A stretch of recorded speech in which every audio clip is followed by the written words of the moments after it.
Welcome back, everybody, to another session of Reditus. We're on session 33. So let's do our recap and get into these group of idiots and see what they're doing next. Last session, they're still in the city of Sinicolum. The group defeated a flesh monster, and as it decomposed, a purple glass orb hit the ground with a humanoid black translucent skinned entity falling to the ground. A battle took place, and this entity seemed to be purely focused on Mastos. All the gold that was missing and had been stolen lined the insides of this entity. Attack after attack, ignoring everything else that was hitting it, it eventually hacked Mastos down as he fell unconscious. Mastos forced himself back to consciousness, and as he did so, Darius found himself being pulled away from his body. He stood in the abode of his patron, Demantrum. Rocky large cave decorated with a throne, pillars, and a statue, facing a strange set of white glowing orbs. Demantrum spoke from the statue to Darius, explaining that ending Magnus's plan is now not his only goal. He stated that he is willing to let Darius keep his abilities that he previously told him he would have to lose. He would have to do something extreme to prove his commitment to him. Demantrum explained that Darius's father had a pact with him and broke it, so this extra caution on his behalf is to avoid that situation ever happening again. Mastos appeared in front of the throne, and Demantrum instructed Darius that he must stab him with his pact weapon. Darius was reluctant but trusting, and Demantrum slowly pushed his blade into the chest of Mastos. The rest of the group witnessed Darius rush forwards past the four-armed entity and thrust his sword into Mastos' chest. Darius' essence returned to his body as the blade pierced the skin. The moment this happened, a bright red flash came from Mastos' bag, and then a purple and gray energy started to extend out of Mastos' body, forming a shape larger than him and seemingly pulling his body outwards. His height increasing, his shoulders hulking, his muscles doubling in size, his horns growing and curling backwards behind his head. Standing before the group with these strange bone blades in hand was the hulking, dominant presence of Lapidus. As this happened, the four-armed entity was surrounded by this red flash, and all the gold inside it spilled out onto the floor, and it took its true form. A yellow three-creen stood before the group. Immediately, the entity leaped at Lapidus and hugged him with all the strength left in his body. This was Juranic. He began to talk about the event that had stranded him here. The Adjutors, a group that Lapidus led, commanded by Demantrum, was fending off waves of assaults from demons in the Fae. They were using strange metal circles to portal into the area of the seed that they were protecting. As Lapidus explained this story to Generic, he showed him the seed. Generic guessed that Lapidus must have taken the seed to protect it, but in doing so removed the thing that gave life to that area of the Fae. Whatever power this was from the seed must have pulled Lapidus and his Adjutors into the mortal plane, along with the areas of the Fae that surrounded them. Generic lost his physical form and was ripped into the mortal plane. There was nothing but a black, translucent essence. As he tried to make his way out of this underground area, he found an abandoned home. And for years, all he could do to survive was absorb any gold in the area. Eventually, he was able to control a rat, and then two, and then a mass of them, until eventually a small halfling found him, Harper. Harper had an ability to dislocate his joints and get into tight spaces, which let him uncover Juranic's area. Juranic, with this newfound ability to mind control, was able to form an atmosphere for Harper to feel welcome, and so took the form of his grandmother. About a week ago, this was his life until a water genocide found this area.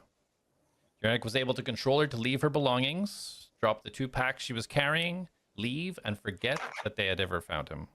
From this moment, Juranic lost consciousness until the moment he regained his original form.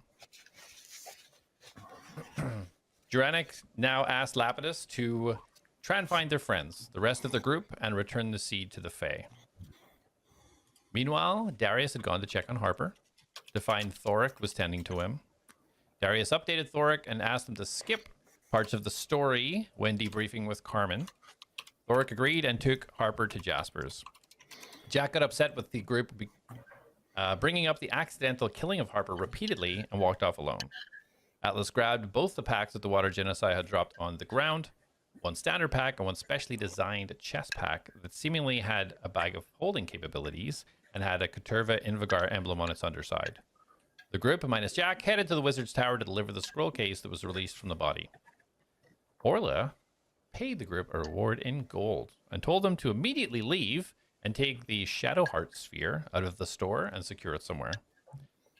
Carmen was already informed of the situation by speaking to Atlas and Thoric. And as Darius and Atlas went off to one room, Mastos went off to a room by himself. And Carmen had explained that Ladmus will come and know how to deal with the Shadow Heart, as Darius started to talk to Atlas about possibly meeting his father, A.T.L.A.S, suggesting he could do a spell to contact him. He did so, asking where he was, and he got a delayed reply. Atlas, my boy, I came to you, but you were not here.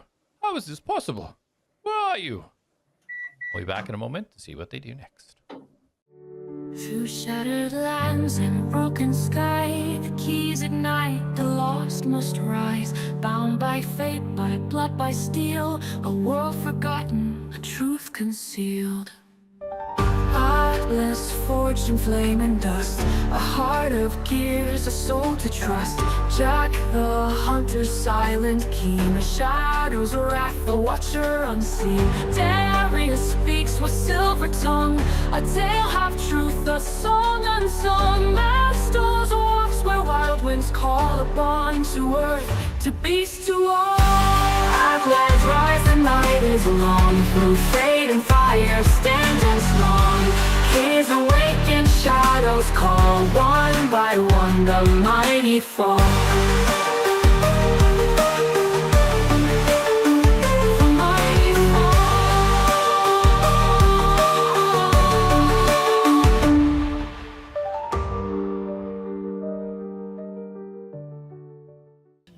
All right. We're back. So, Atlas, you just received this message within your mind coming back from A.T.L.A.S. You're in a room with Darius at the inn at the Rusty Mug. What do you do? I can respond, right? Or I have to... So you sent the message, he responded, so you'd have to recast sending. Oh. What? Did I let Darius know that he replied, or I can't remember how that... No, it kind of ended with the reply.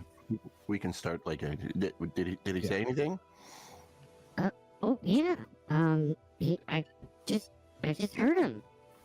He said that he tried to find me, or he came to me, but I wasn't there. And then he asked where I am. Yeah, maybe he went like to your island. Oh. But I mean, your island knows you were sent to the tournament, no? Yes, they sent me personally, so that, I mean, if he asked anyone, they should have told him. I would assume he would ask. I mean, he was smart enough to build you, like his process of elimination. Right. That would make sense. Well, I don't think I can really... I want to send him another message, but... I mean, we are resting. Yeah, if you want to go into stasis, I'm just going to wait for that person that she said was coming to give him the orb. Right. Well, I think I could maybe do it one more time, but then I'll definitely have to rest. Well, we're going to rest anyway, so I mean, if you've got any power left in reserves, you might as well use it. Okay, alright. So what do I say? Should I find out where he is, or tell him where we are?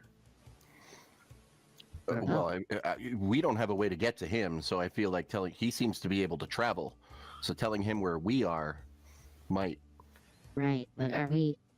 I thought we were kind of leaving the city. Well, we're... pick a place. Where do you want to... Like, we have to go... I think our next destination was Centaurium, no? I don't know. I feel like it changes every minute. Yeah, that's fair. maybe I'll tell him where we are, and I'll maybe let him leave a note where we go next, in case he comes here and we're not here. Well, and you can also, if we're going to another place, you can. Message him. Yep. And see where you're going with that. That's Magic. okay. I'm not used to doing these sorts of things. This is new to me. I'm just used to helping and healing And killing. and gloriously stabbing. Okay, alright, I will try one more time. One more time. I'm gonna cast sending for the last time. Okay. Ever. For the last time.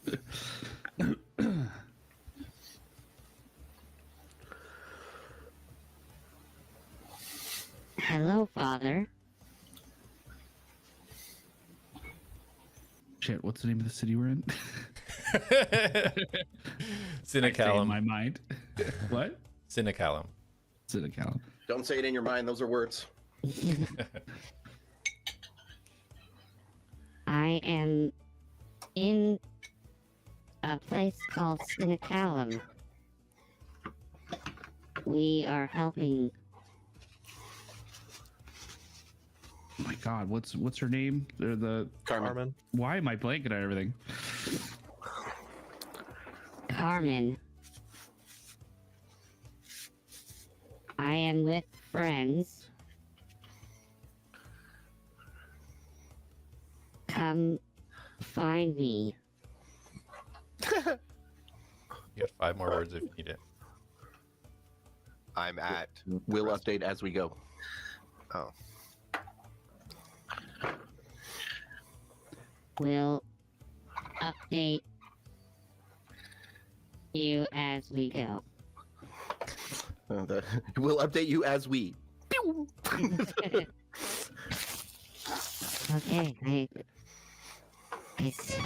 Okay, I sent it, so hopefully he gets back to me. Do I? It's for sure. Like, is there a way for someone to intercept these messages at all? Do you know?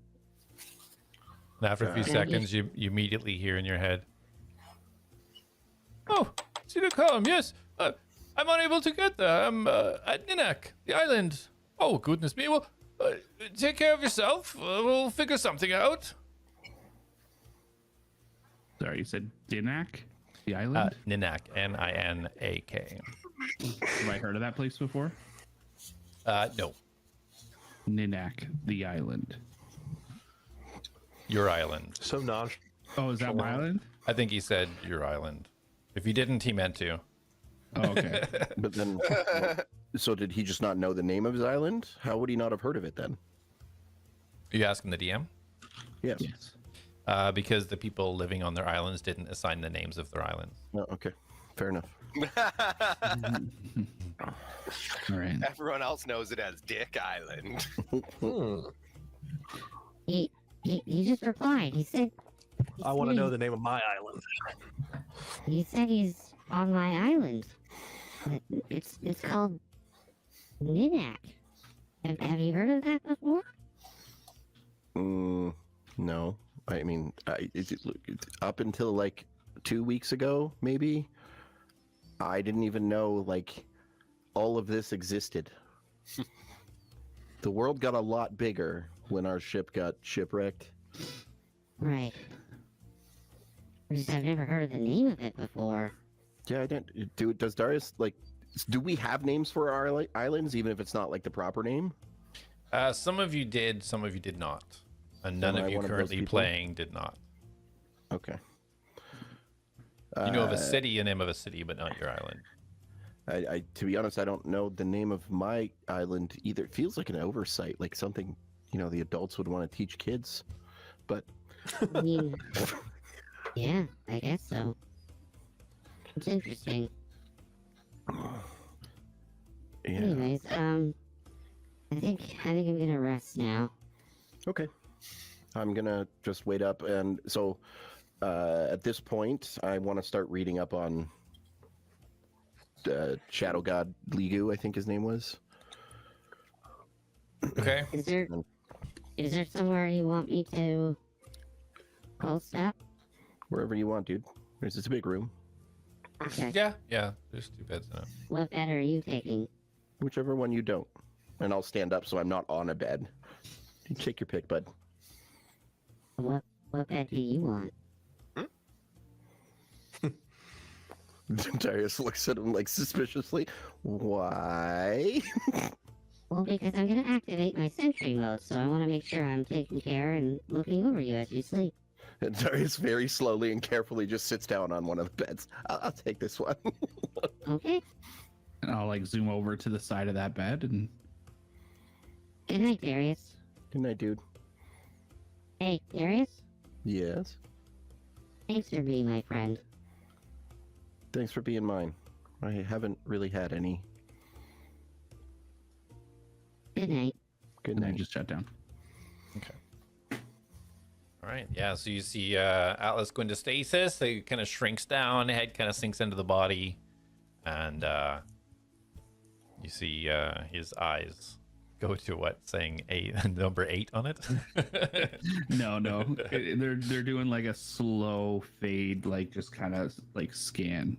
Like the Cylon? Yeah, but just like not as murderous. Yeah. It's like a light blue. Fair. So Darius, you're sitting at the edge of the bed. Mastos, so you entered one of the rooms that was covered for you guys, taken care of by Carmen for the evening because of your successes in helping the city. So you get in the room. You're in the room solo. Is there anything specific you wanted to do while you're hanging out there, or? Not particularly, just basic RP stuff where I'm gonna like come into the room, pull out the stone, my the seed, and I'd like to just sit on the bed for a while thinking about this stone, but actually seed and trying to think back more. I know my life, but up until the point where I don't remember when I grabbed this seed to save it, or to feel what I felt like was saving it at the time, to being born again with it again before slowly falling asleep, cradled, fetal position with it. Okay, that's fair. With Ratmos by your side. Oh, of course, he snuggles right in with it. All right, perfect. I was actually looking at Beastbond, and I'm like, ooh, I can telepathically link with Ratmos. All right, so yeah, you study, you sit down, you kind of just stare at this thing that you haven't really thought about it, but it has been with you since day one. It's just something that's it's just kind of been by the wayside. You haven't really focused on it too much until this group of adventurers freed you from your prison. It seems more prevalent. You're more drawn to it. And you study over this, and you curl up and feel comfortable. You feel secure, and there's a little bit of a home feeling that you haven't really felt before, beyond when you were back in the Druid Grove. That you can just feel kind of tingling in the back of your mind, knowing that you've connected with somebody that was a true friend, that showed you love and affection, the immediate that they had the realization that it was you, the love that you had not had since you've been in the form of Mastos. So that helps you kind of lull off to sleep. Sounds comfy. Jak, so you were heading your way up from the Dragon Flagon, making your way up towards the Rusty Mug to, I believe, to meet Carmen or kind of check out where the rest of the group was. If you did not benefit from your short rest yet, make sure to do that. Roll any hit die or anything you need to do for your short rest. Yeah, and you make your way up there uninterrupted. There doesn't seem to be a lot going on in the city on your way up, other than you do see a little bit of movement from the Nolja guards on Core 2 as you're passing up in the western area. So obviously there is, some sort of indication that or notification that whatever went down is now being investigated or watched or taken care of. But yeah, you head way up, and as you get to the Rusty Mug, you take a look in, and you can see a couple of patrons sitting around. You don't see your friends. You do see Carmen sitting at the back corner, going over some papers, as she normally is. And Jin, the regular barkeep that is there, is standing behind the bar, cleaning some glasses. What do you wish to do? When Jak walks in, he's gonna kind of wave to the barkeep and signal for 2 drinks to be brought to him, and he's gonna make his way to Carmen. Okay. You see Jen just kind of do a bit of a smile, kind of give you 2 fingers up, nods over, starts getting the drinks together. And easily waking me over to Carmen. She kind of catches your eye. Ah, yes. Take a seat, please. Jak will go over and sit down, get into a put one leg up, just kind of sit in, lean in. I'm assuming everything was reported. Yes, everything's being conveyed. I got some information from Thoric, some limited information, but information nonetheless from A.T.L.A.S. Was there anything that you needed to add? Darius was here and told me some things. Was there anything you needed to add to the report? No, just making sure word got through. Okay, very good. Well, I'm very happy with the work that you've all done here, and we've had Jin here comp some rooms for the night, so you're more than welcome to stay here. Ladmus is on his way to. I hope that he knows how to take care of this Shadow Heart. Darius referred to it, so he's on his way. So hopefully he knows what to do with that. Is there anything else I can help you with? I assume after this we'll be leaving, but do you have ways to contact people outside of the city? Yes, kind of like course. how Darius or Atlas can talk to me when I'm wandering about. Well, Ladmus does run at the cathedral, the messaging service where the Ravens would send messages across to different towns and things like that, if that's what we're referring to. If you're talking more of a magical means, then perhaps you could speak to Ladmus if he could do something on a personal basis, but that's not sort of a service or anything that the city provides. Well, I guess I'm asking more about this other Drake Warden. I don't know if she's going to return or not, and I don't know if I'm going to get to engage her at any time. She's left a lot of questions, and she obviously has intent to frame and potentially kill me, seems to be her goal. So I guess I just want to know if she will return, or if she does return, if that's something you will let me know. I guess I'll, as we depart from this city and get further away from it, might feel a tad safer. So speaking of Villian and Sunak, the interaction you had here, we did send some Noljagard to track them down, and we last heard of them going across the mountains to the west, and communication has since stopped. So, being that it's now outside the boundaries of our city, and we're not going to pursue that further. If we get some Dawnbreakers or perhaps some other groups that extend beyond the city, we may pass that information forwards, but we try to contain everything we have within the city. So, if you are proceeding that direction, please look out for our guards and exercise extreme caution if you do go that direction. I don't know where they are going, but apparently it must have been there. If we discover them, I'll have Atlas send word that we found them. Please do, and if you do come across them, they must be exceptionally dangerous. So please exercise extreme caution, or don't even engage, and just let us know. That seems to be the plan, I guess. I don't know what our next course of action is. I know it's going to be somewhat towards Centaurium. That's the plan. We got to go figure out this tournament and whatever higher power the Centaurium's actually dealing with. So, a lot of stuff to unwind, but if we've made a decent name for ourselves, we could always fall back here to stay or help if need be, if anything else comes. And as you say that, you see Jin coming over, placing down the two kind of mugs. I don't know what's in there. It looks like some sort of ale. But he looks over you and puts a hand on his shoulder. Did a great job. Thanks for helping out. And this mammoth hand on your shoulder, you almost feel the weight almost push you down, even though he's just kind of leaning on you, not really pushing. He just nods, heads back towards the bar. And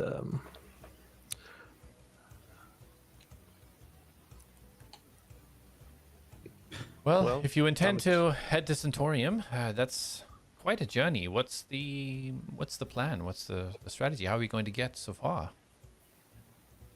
I don't know. I guess just wander around, keep walking till we get there.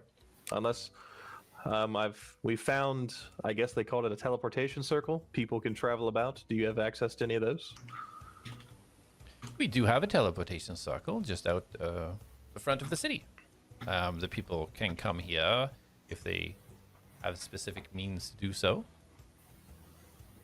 We don't have anything that would send you somewhere else, if that's what you're asking. So it's just a one-way kind of thing?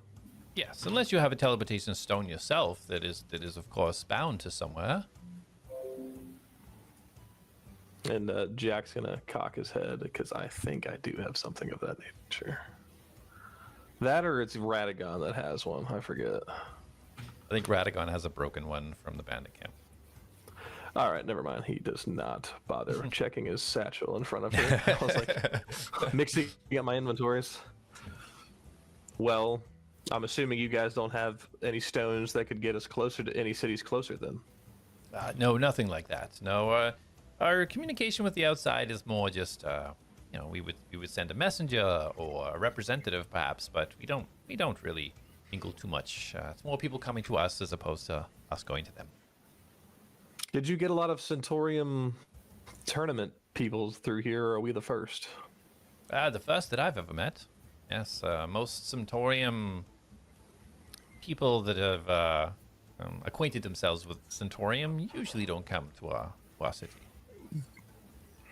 Did you guys have a lot of dealings with Lord Vamoria? Never dealt with him. I heard he was a madman, so we stay clear of that. We had no need for what he had. We had almost felt like unlimited resources here in the old dwarf mines, so we had no need to communicate with somebody of that nature. It just seems so close. Okay, well, everything here is resolved, I guess, and thank you for the hospitality. So we, I guess, whenever they get up, you said they went to their rooms? Yes, there's some rooms covered, and the three of them proceeded up there. Ladmus is on his way to look at the Shadow Hot, so I would assume that he'd be knocking on Darius's door when he arrives. I guess I'll just remain down here, and he'll pick up the one drink and kind of point to the other one that was for her. Yeah, she just gives a nod, reaches out, and joins you, kind of raises the trunk a little bit. She takes the smallest of sips and just sets it back down. More of an acknowledgement of sharing the drink as opposed to drinking it. Yeah.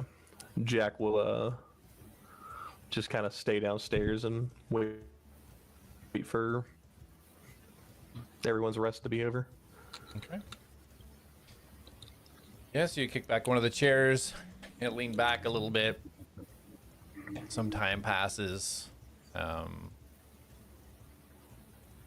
You see one or two guards over the course of the next hour or so kind of pop in, walk up, talk to Carmen, come back out. Looks like they may be exchanging reports or something. And then you see this taller looking, you would assume tiefling because of the shape, but fully coated in this dull metal. It's full metallic material that covers the whole body. He stands about 6 foot tall. You can see these kind of horn-shaped back, but everything is coated in this armor. Looks very much like Carmen's armor, but not of a black, more of a dull silver. You see kind of like these blue glows on the front of the mask. He's holding a staff, 3 sort of yellow orbs in the front of the chest plate, and a flowing cloak. And you see him walk from the front door immediately over to Carmen and sit down beside and start communicating with Carmen. A minute or two goes by, and then you just see him kind of nod. He stands up, and he starts walking over towards the stairs to head upstairs. And up he goes. Was that him floating up the stairs? Yeah. He's coming to kill me. So Mastos, you hear Mastos, you hear at your door. It's only joking. That you killed my friend. Right? I gotta stop joking about things. I wake up. I'm a light sleeper. I will go. Who is it? It's Ladmus Grace one. Is Darius Silverstrum there? I open the door. Would I hear this? You might have heard the knock. Maybe just with the echo, but were you actually going to sleep on the end of the bed, or were you waiting up? No, I told you I was going to read until Okay. he got there. I was reading up on whatever his name is. Cool. Okay, so roll a perception. Oh yeah, Lego. Yeah. Alright, that's a good roll. It might be my best perception roll I've done all game. 3. 17. 17. Okay, so yeah, you do hear Hold the on, hold on. knock. That's the roll. I'm trying to find my plus. Oh, you're not very Plus wise. 3, so dirty 20. 20, nice. Yeah, so you do. You hear the knock, and then you hear the two different tones of voices. You don't hear what they're saying, but you hear there's definitely a conversation. So I don't hear my name then? No. Okay, No, you then would. I will just keep reading. Okay. Darius is Mastos' friend. And Darius is across the, and I look over and I look down the hall and I'm like thinking to myself, I actually don't know what room Darius is in. So I'm just gonna point down the hallway at a room. How many rooms are opposite of my the hallway on the other side of the hall? There's 8 rooms in here, so you'd see 4 opposite you. You're in the first one on the right. So there's 4 on each side. I point to the third door. The third door on your side or the opposite side? Ooh, you know what? Hold on. I'm going to change it to a D8 now. I did change it to a D. From the opposite side, so directly facing me. Yeah. The second door on the left. Okay, gotcha. Oh, my apologies. Thank you. I appreciate the help. Enjoy your rest. I slammed the door. All Go right. back to bed. Darius, roll a perception check. Ooh, even better, 22. Ooh. You hear another 3 knocks. Boom, boom, boom. Was from it on my across. door? No, you can tell it's another room being knocked on. Okay, I'm going to get up and like poke my head out the door. Okay.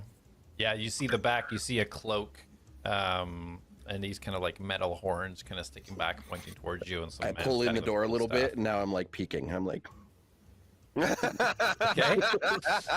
You see this guy's long, big staff almost reaches his entire height of 6 foot, in this kind of like strange, like kind of square with a blue sphere inside it, and he's just standing there. At the store, knocks again, knocks 3 times again, kind of glancing down the hallway. are we familiar with Ladmus? Have we met him? You have not. Okay, well, there goes that plan.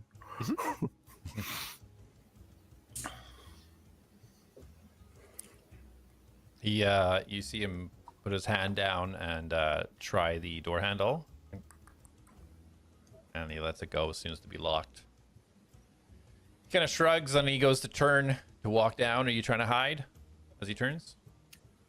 What do I see as he turns? So you see this kind of large metal-looking mask. You can't see his face at all. It's covered by this almost sheet metal that covers the front of his face and also his horns curling back. You see kind of blue glows where the eyes would be. 3 yellow spheres down the front of this sort of metallic armor, dull metallic armor with a sort of yellow cloak. So I am going to put my head out a little more and put my hand behind my back and summon the sword. Okay.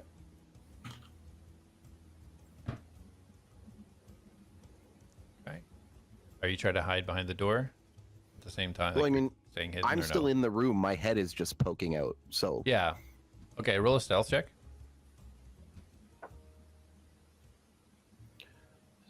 stealth, 18. Okay. So yeah, he turns, and as he walks, he doesn't seem to notice your head poking out, and you see him stop at the room to your left. Mastos, you hear on your door. I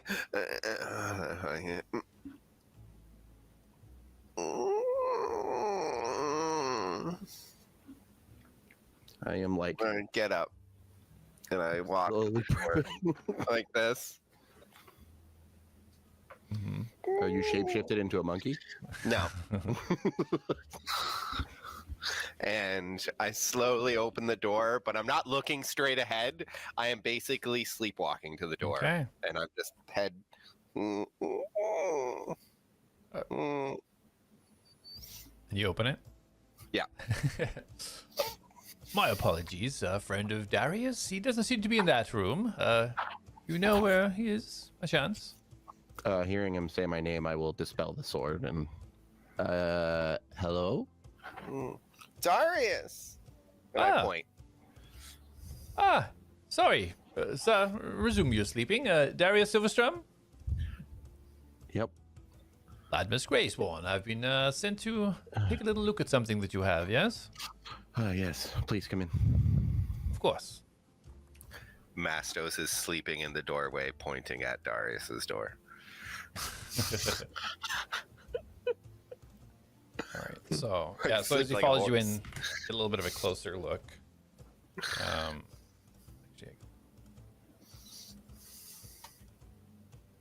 Ooh, we get to see our rooms? Or, well, their room. I think he's showing me madness. Oh, I'll show you Latmus. Yeah. Oh, there he is. You didn't tell me he was like Devil Batman. Yeah, double- You can tell by the structure, he's definitely a tiefling, very much like Carmen. But yeah, this armor, whatever armor they both wear, it almost is. It's not liquid, but it moves strangely with their body, almost like it's part of their skin. Is it similar to like what we saw with Sarek? Yeah, similar style, yeah. That's cool. Okay, so a shadow hut. Yeah. So I'm gonna sit back down on the bed and I'm gonna pull out the bag of holding and reach in and pull it out and present it to him. Okay, so as you're gonna reach it out, he kind of looks to your side a little bit. Is Atlas okay? Does he need help? He's- Or? He's sleeping. Very well. Okay, let's see what we have here. And he kneels down and he pulls out this strange-looking fabric. Now it's kind of got gold trim. It's red. It's got kind of symbols on it, and he kind of lays it out on the floor. Here, I'll okay. set it down on it. Okay, excellent. Just take a step back for a moment here. And take a step back. You see him kind of put his hand on either side of it, start kind of mumbling some words. He kind of moves it without touching the sphere. Kind of just moves his hands almost 360 around it, except for the bottom. And you see the kind of the runes on this fabric kind of glow. And he just stops. Would it be okay if I take care of this? Remove it from your person and perhaps lock it away? That's kind of what I was hoping you could do. What are you gonna do with it? We're going to, first of all, seal this. And then the three of us...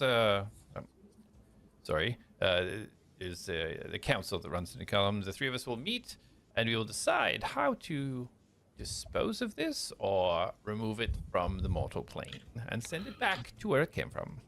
Okay. Well, any chance you could just seal it away somewhere? That way we know it's stuck there, because I don't know if it can get out of where it came from. Like, I don't know if back there it's sealed. And I don't imagine it's sorry, gonna I be- mean the Shadow Realm. Back Yeah, where but it like- originally came from. Okay, so I guess question of the DM, was it not in the Shadow Realm when it got released? Yeah, when you guys tore open that. Yeah, so that's more like, because Darius doesn't even know what happened. So his Yeah. whole thing is it got out before it could get out again. Even though we did assist in that, he doesn't know that is now locked, right? Hmm. So like he's more so just like, hey, like I just want to make sure this thing can't come back, because it's gonna be pissed that we did this to it, and it's gonna want revenge, and it actually wants him. And I point at A.T.L.A.S. Well, that would make sense. A source of power. These Shadow Hearts, these should not have been able to actually escape from the Shadow Realm. Shadow Realm's a place of, well, there's much speculation, but some would say almost like the waste ground for things that were created by the gods that didn't quite fit with the planes that were created, and this was kind of all pushed in there. Shadow Hearts, almost the most tragic of them, not having any form or solidity to them. So it would make sense that it would try to find some sort of vessel to insert itself here in the mortal plane. Quite dangerous, quite powerful. We definitely would want to try and send it back where it came from. I don't know if it can be permanently destroyed. We can definitely do some research, but it is of... we'd want to do it as quickly as possible, I think. Yeah, I don't necessarily mean destroy it, because I don't know if it can be, but more if we seal it here somewhere and keep that protected, then we know it's there. If we send it back to the Shadow Realm, I mean, yeah, we know it's there, but we can't monitor it. You know what I mean? This is not really a city of prisons and such. I don't think we have the capabilities to contain something like this if it was to break out and regain its strength. Okay, well, I guess then the Shadow Realm is better than nothing at all. But as I say, this is all just speculation. We will have to consult with the others. I wouldn't make any decisions by myself. But we definitely want to do what's best for the city and those that are here. Yeah, I think this is a bigger scale than just the city. But regardless, you seem like you have some capabilities in the arcane. Is that true? Yes, indeed. Indeed I do. Are you able to communicate over long distances? Yeah, if I'm familiar with the person, usually it's quite successful.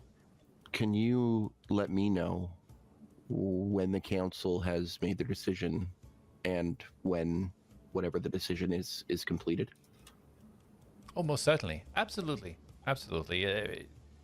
By all means, you, the ATLADS, were able to contain this being.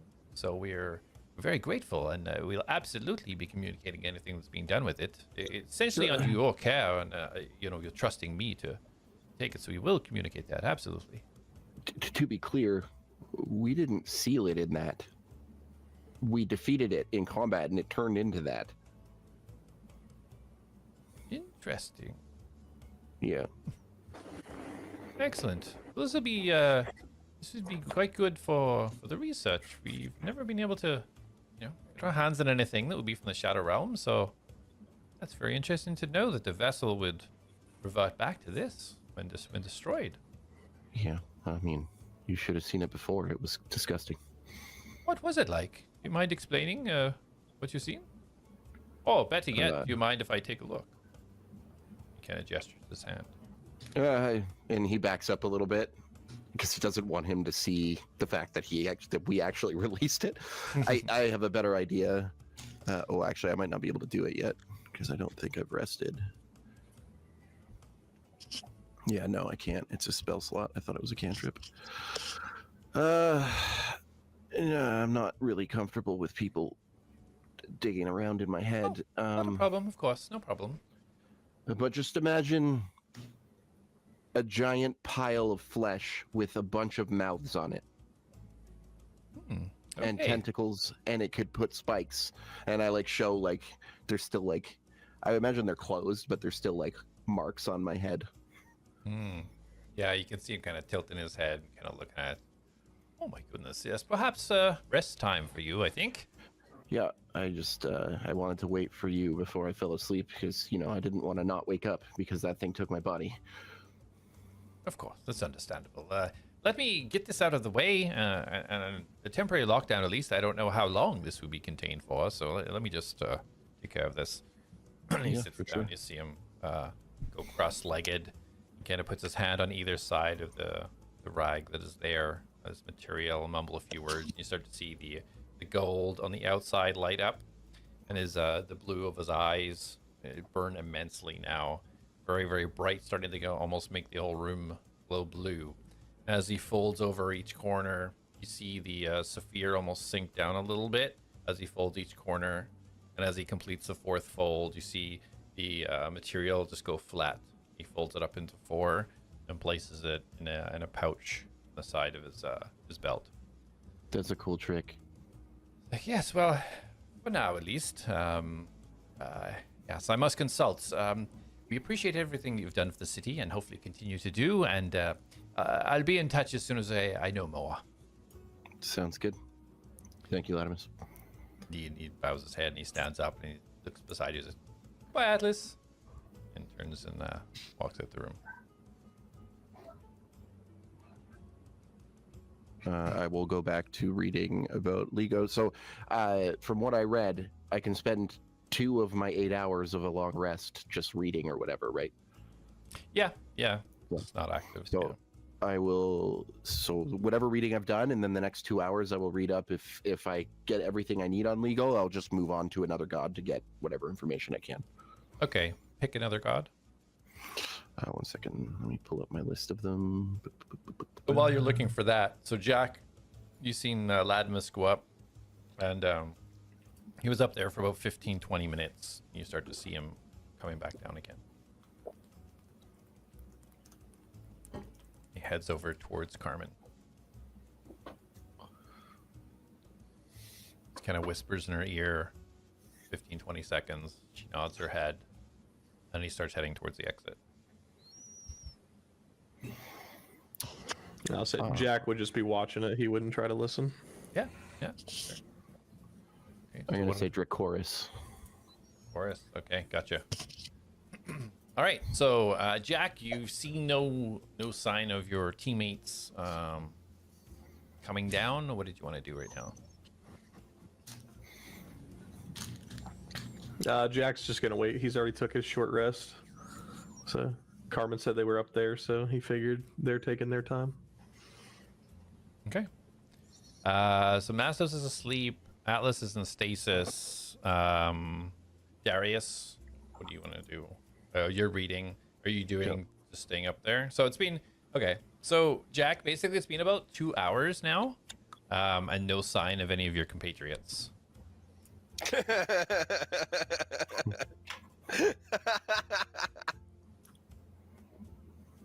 Wait another 2. Oh, I thought we were just doing an hour rest.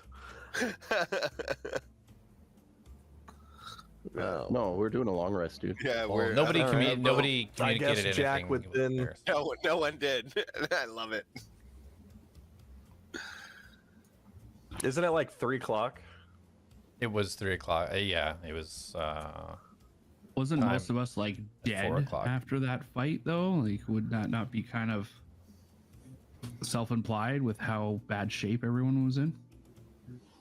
I thought you said though by the time we got back Jak's to almost thing, it full was close health, to man. 5. It was 4 p. Basically, whenever Atlas sent his message to Elias upstairs, it was Okay. 4 p.m.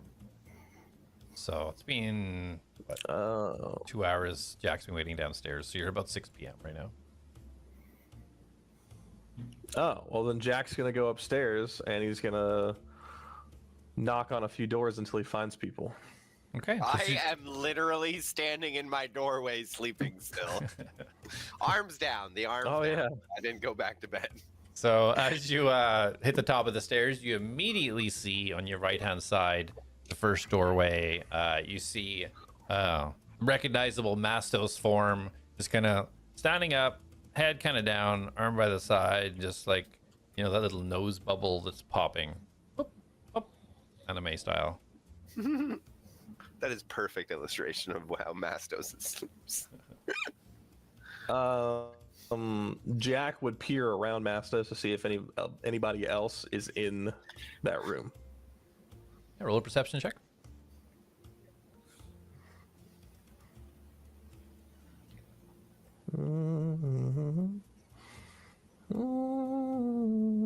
Dirty 20. 20. Yeah, you take a quick scan around the room. You see an unconscious mouse laying on the floor, asleep, but you don't see any other bodies within the room.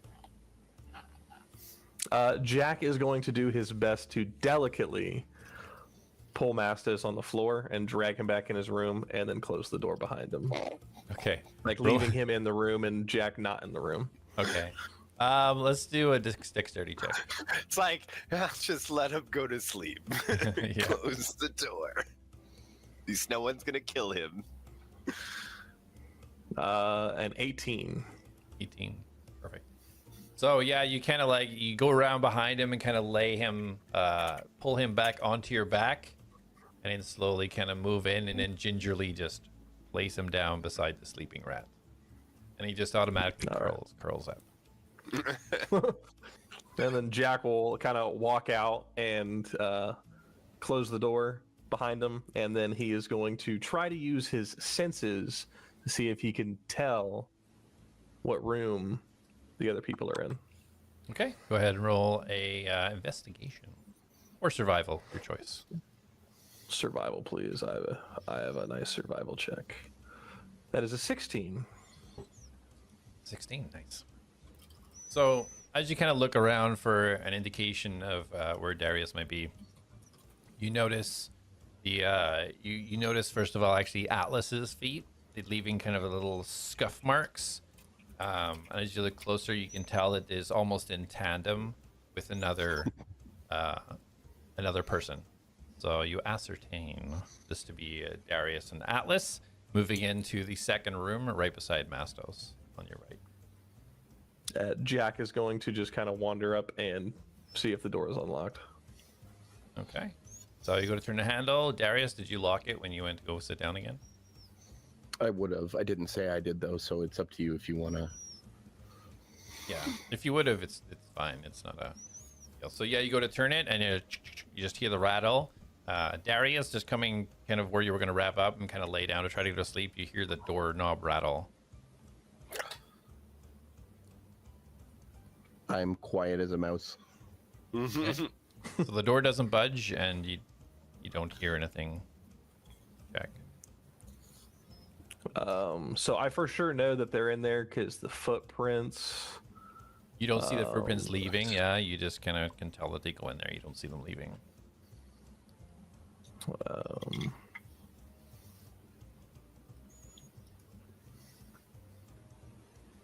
Sorry, I'm reading something.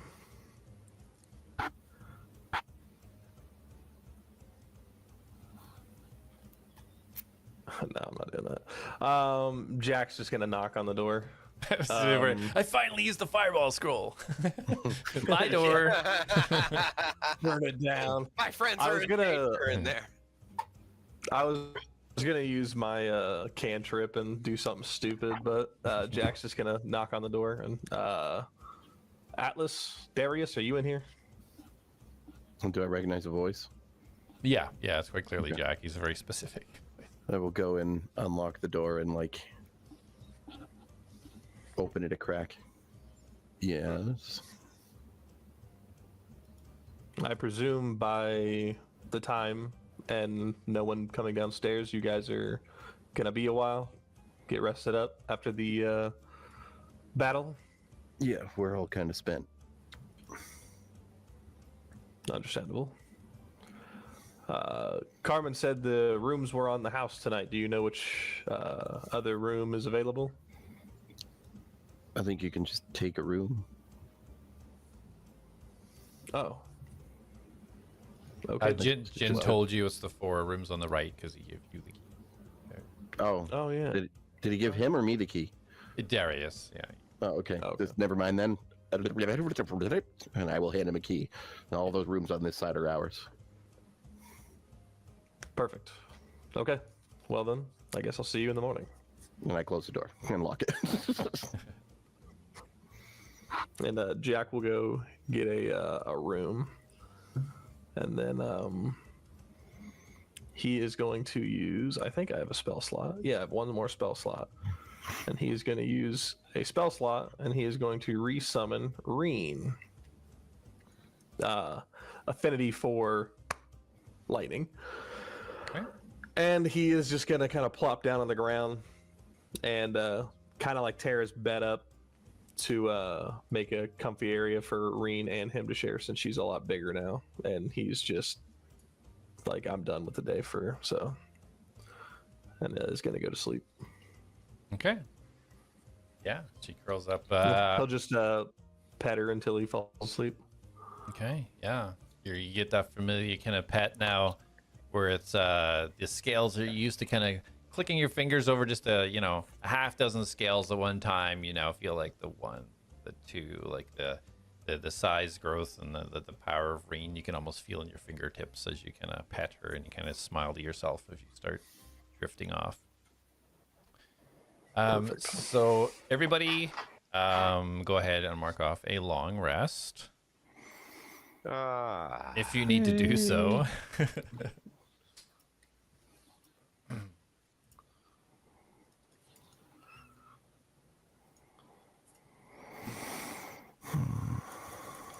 Okay.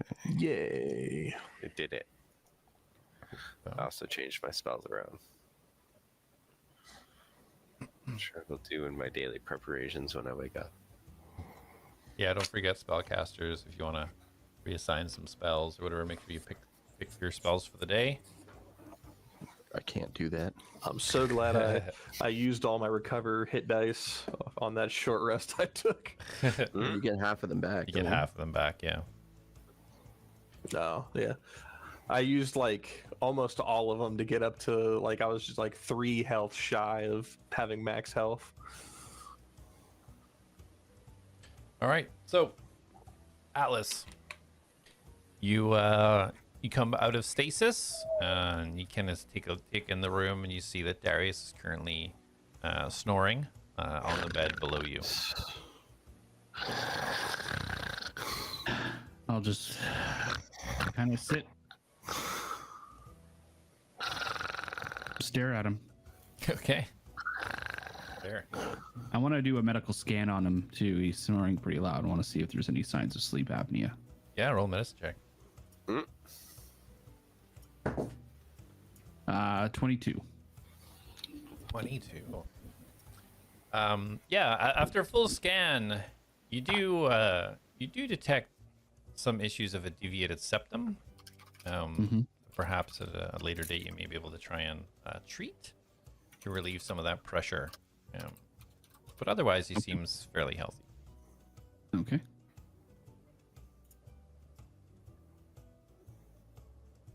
Mastos, you arise. You look down and you see Ratmos is just sitting on his back 2 feet, sitting up almost like a dog, just staring at you with half a smile on his face. My pet Ratmos. Restart our day. Start our day again. With Scrambles things up we your fur and hops on your shoulder. and I exit the room to go downstairs for looking for food. Because that's how Mastos starts his day. Hearty breakfast. Jak, you kind of wake up immediately hearing one of the doors open outside. Always kind of, although asleep, always kind of like alert. So yeah, you hear the door open and Reen's kind of ears perk up and look towards the door. Jak's gonna get up and seeing second for the or third time now how big Reen is. he's gonna kind of look at her and go, "Okay, let's see what kind of movements we can do in tandem next time we get into a fight." And so they're gonna be making a bunch of noise upstairs as he like practices different like maneuvers, like jumping around her. He's gonna like at one point he's gonna zip around like one of her horns, and he's gonna like pull himself, like try to like turn himself sideways through her horns and like kind of land and do a pose and be bouncing all around her, jumping off of her, and just All you trying to hear do from anything the he room- can. The room next door is on the wall. Yeah, As Atlas. Jack's gonna spend a good bit of the morning doing that. Yeah, Atlas. You guys are watching Darius, and you hear like one door kind of like open a little bit. You start to hear these crashing and banging, an immense amount of noise coming from the room to your right. A little bit Crashing of noise. crashing noise, a little bit of roaring mixed in. Oh, yeah. Darius like You see Darius, his eyes are closed, and you just see him hit the wall a few times. And I cover my head with a pillow. I'll like creep to the door and kind of peek out just to assess the situation. Yeah. Take a look out. You see one door to your left is open, and all the other doors just seem closed. You can tell it's coming from the room next to you. Right. I'll move up to the door and kind of peek in. Hello? Jak, as you finish one of your backflips off Reen's tail and land, you hear the voice of Atlas on the other side of your door. Hello?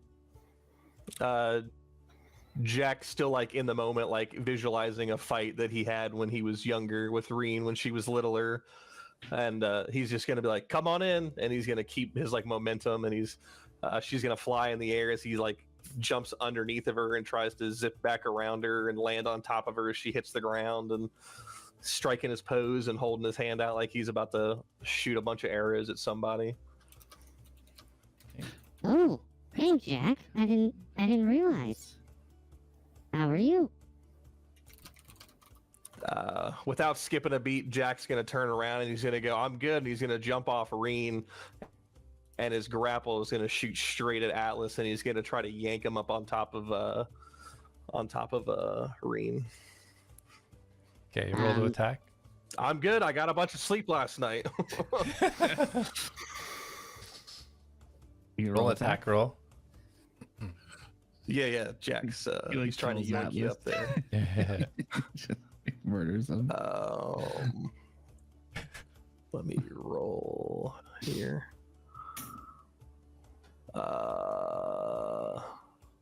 21. 21. Okay. Atlas, you gonna resist or let him yank you up? Do I have it like? Can I catch it? Like, can I try to catch the? No, he's already got that attack would hit you, so it's in you. Whether you want to grab it or not is up to you. But Oh, it's in me. it kind of grabs onto you. It Oh, doesn't yeah. damage you, but That's kind of right, wrap Papa. around your shoulder. It's Sure. like it like wraps around you. It's like gonna wrap around your arm. Yeah, it's basically, do you like kind of go with the flow, or are you gonna try and fight back at it? No, I'll go with the flow. But I want to like overly go with the flow. Like I almost want to like twist into it and like. Lee! Yeah. So as you pull him, you see Atlas almost just like torpedoes himself upwards towards Reen. Whoa! Spins And and he would roll. like the way Jack would pull him, he would basically try to get him to mount on top of Reen, and as like he lands on her, she'll drop to the ground and start like getting some momentum and kind of like bobbing up and down. So am I on Reen right now? Roll a dexterity saving Yeah, you're throw riding first. Reen. And Reen is lightning right now. Yeah, she's not attacking you though. She doesn't emit like lightning. just No, in no, general? it's not an aura. Nice try. Jack caused Atlas to die again. So Atlas, roll a dexterity saving throw for me. Not good.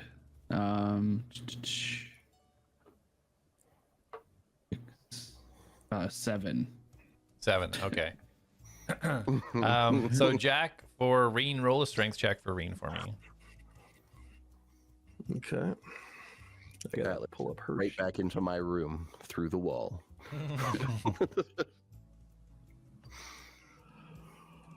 A strength check, and she gets a +3 on those. She rolled an 18.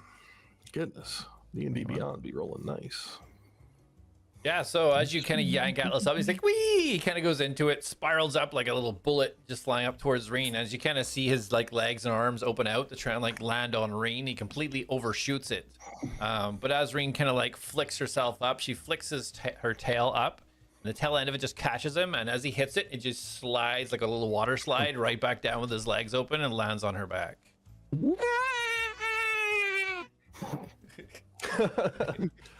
And then as he like lands on top of her and comes to a stop on her back, Jak would like re-zip around and like kind of fly up on the back of her like he's riding behind Atlas. And he's gonna go, I'm gonna have a lot of fun with this. This is... I don't feel so well. I need to get down.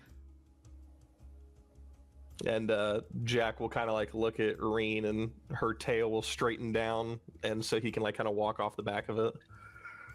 I like Atlas like staggers kind of to the bottom, and like his equilibrium and everything's all off, and he just like kind of, he's still smiling, but he's just kind of staggering from side to side, and then just like his hatch opens and drops out his ball friend, and he gets up and he starts like kind of staggering a little bit, and then I just like kind of like usher him back into the back of me and close the hatch.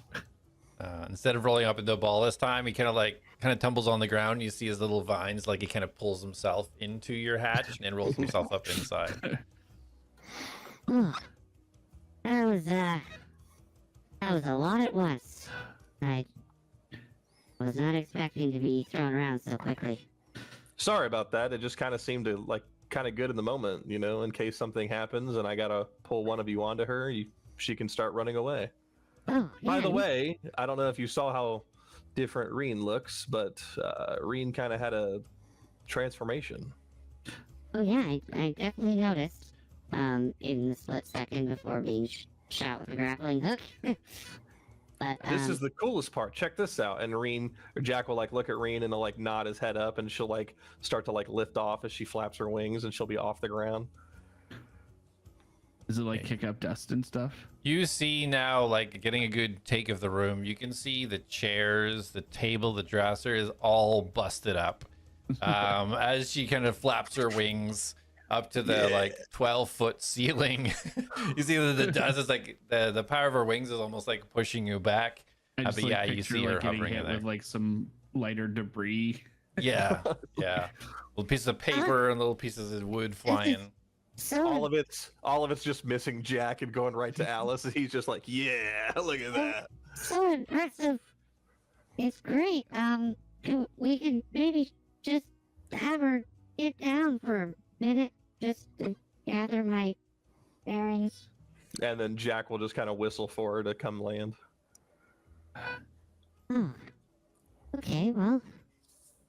Random question, Jak. What do you think, you know, from your travels, if you looked around, would you say everything in this room is worth it before you took over the room? I don't know. That's kind of a hard question. I don't see what one platinum could solve. I've got 10 of them now. Oh, okay. Alright, well, maybe just check in with the front desk before you leave and just let them know they're going to need to replace everything. I can do that, yeah. Okay, And great. Jak looks around the room and actually takes in all the damage that's been done. Jak's kind of got like a sweat going, a bead of sweat on his forehead, like after his like morning routine, trying to get in ship shape. Alright, well, I've noticed our friend Darius has a small deviated septum issue, so I'm just gonna go reassess that and maybe see if I can correct it when he wakes up. Okay. Do you guys want me to bring food up to the room, or? No, it's okay. You just clean up your little mess here, and maybe just don't let anyone Jak know. like looks at Reen and like points at some of the broken stuff and has her go up and like pick it up with her mouth and go put it into a pile. Yeah. She starts moving, using her nose to like push all the little tiny pieces of debris over to a pile in the corner. Okay, are you gonna be good here? I think so. Yeah. I think Reen got a good stretch in after a long period of time. Where did Not- she go? That's a good question. I guess back to her realm is what I would call it. Is it very cramped in her realm, or? I don't know. I've never like sat there and talked to her about it. She's not for words. I wonder if I could somehow talk to her. Can you not communicate with her? Like, I can speak Draconic, and I believe she understands Draconic. I've never been like, hey, let's have a conversation. She shows her emotion pretty well through other means, I guess. do you know if there was any history or anything of Drake Wardens being able to talk back and forth with their companions? Any magic ways of doing that? I'll be honest, I didn't know much about Drake Wardens until we had to deal with the potential one of us being killed by one. So the fact that I can summon one, I thought was a rare ability, but apparently there's a guy that just goes around and gives out anybody a Drake for a upcoming war. So I don't know if all people get their Drakes the same way that I did, but that's how I got mine. So Have you ever noticed Reen try to, like, does she make any noises or? yeah, communicate? she bellows all the time. You don't hear her, you don't pay attention to her Well, noises. Not entirely. I just more It's or all less- about knowing the pitch and which bellows, a stressed bellow or which one's an informative bellow or an all clear bellow. She's got a bunch of them. I can walk you through all of them if you'd like later. Do So you think it might be like a language she's speaking that you just don't understand? I believe if she spoke the language she understands, Draconic, I'd be fine. I know Draconic pretty well now, but Right. I just think But do you think she has her own language? Could she speak to other drakes? I mean, I feel like when you run into somebody that you don't speak the same language with, you can kind of point and grunt until you understand. Maybe that's what she does. I mean, Okay, I'm just gonna ask the question one more time, Jak, and I'm gonna have you really listen to what I'm saying. Do you think she might have her own language that she could use to speak with other drakes? yes, I do. Cool. Okay, wonderful. I'm gonna see if there's any ability to speak with her through my neural networks and cool things that I just so happen to be able to do once in a while. Atlas, Okay. Atlas, you hear, and Jak, you hear, This is fun. as Reen bellows out in Draconic. See, that grunting sounds like she's speaking a language. Yeah, she just said this is fun. I think she enjoys the banter between us, or the workout we just did. If you want to Wait. go for a little longer. Wait, Jak, I'm sorry. So she speaks Draconic. We just had a whole conversation about how she didn't speak Draconic. I said she could. I said she doesn't always just flat out speak. So she, Are you lost, Atlas? Jak, I gotta turn this on him before he starts roasting me. you know, Jak, you have a wonderful morning. Reen, nice to see you this morning. Clean up this room. Pay whoever you need to pay. And meet us downstairs. Please. Okay. Just, You can see like my hand twitching and like a little bit of the blade kind of popping out a bit and then going back in. Like I'm keeping my cool. I thought Jak was like answering all your questions perfectly. I need to go. I need to go. And I just leave the room. In the And then time the door that closes and all you hear is Okay. in the time that happened, could Darius have gotten up and gone downstairs to get breakfast? Yeah, so as that was happening, Mastos, as you came down, you see the second table in. There's a bunch of food and jugs and stuff all set out. And you see Jin behind the bar. As he comes down, he kind of like waves over to you and smiles and gestures towards the table. You're muted.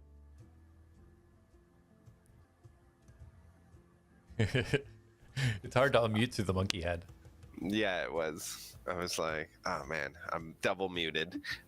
So I said I hoppingly, because happily, but also hoppingly, because I skip, go to where he gestures, because I am sure to be given food with that sort of smile and sit. Yeah, you see meats, you see breads, you see a spread right up on the table. Mastos's eyes water just like his mouth does. Ratmos does the same gesture, jaw drop, just Perfect. Yeah, and then Darius, as you come down, you see Mastos and Ratmos just chowing down on all the food on the table. Yeah, that checks out. Mastos would like to point out that he makes Ratmos wash his hands before he eats. Just saying.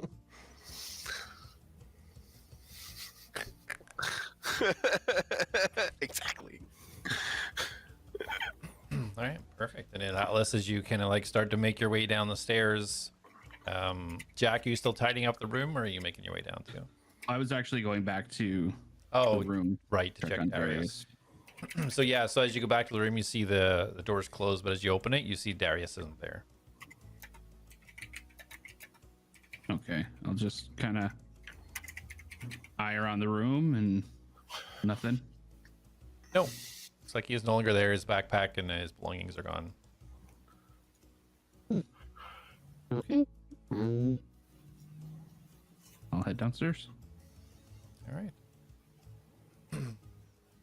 Jak and Reen, are you guys still tidying the room, or are you heading down? Or Yeah, he finished tidying up the room, and then he's gonna make his way downstairs, and he's gonna go straight to the front desk to ask about what he's actually gonna ask the same question Atlas asked him and all the guys' years of travel about how much does everything cost inside one of those rooms.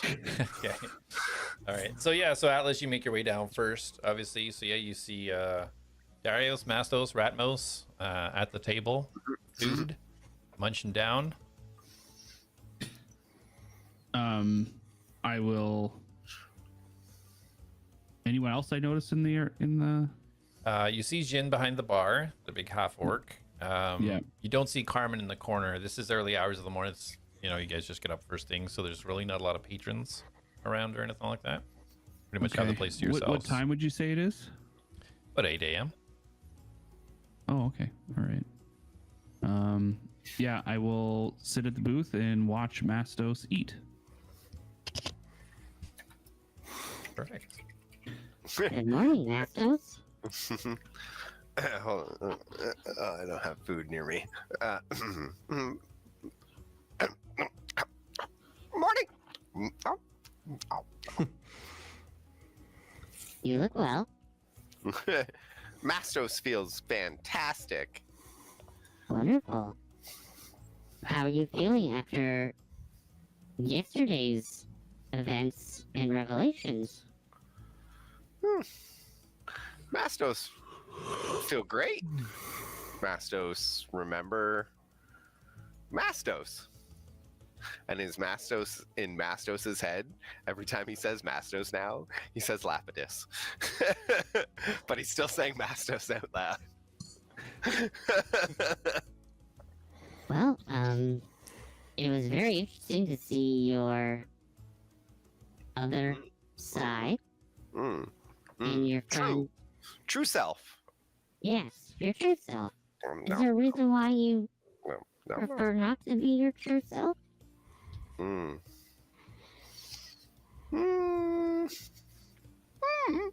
Nom nom nom nom nom nom. Okay, well,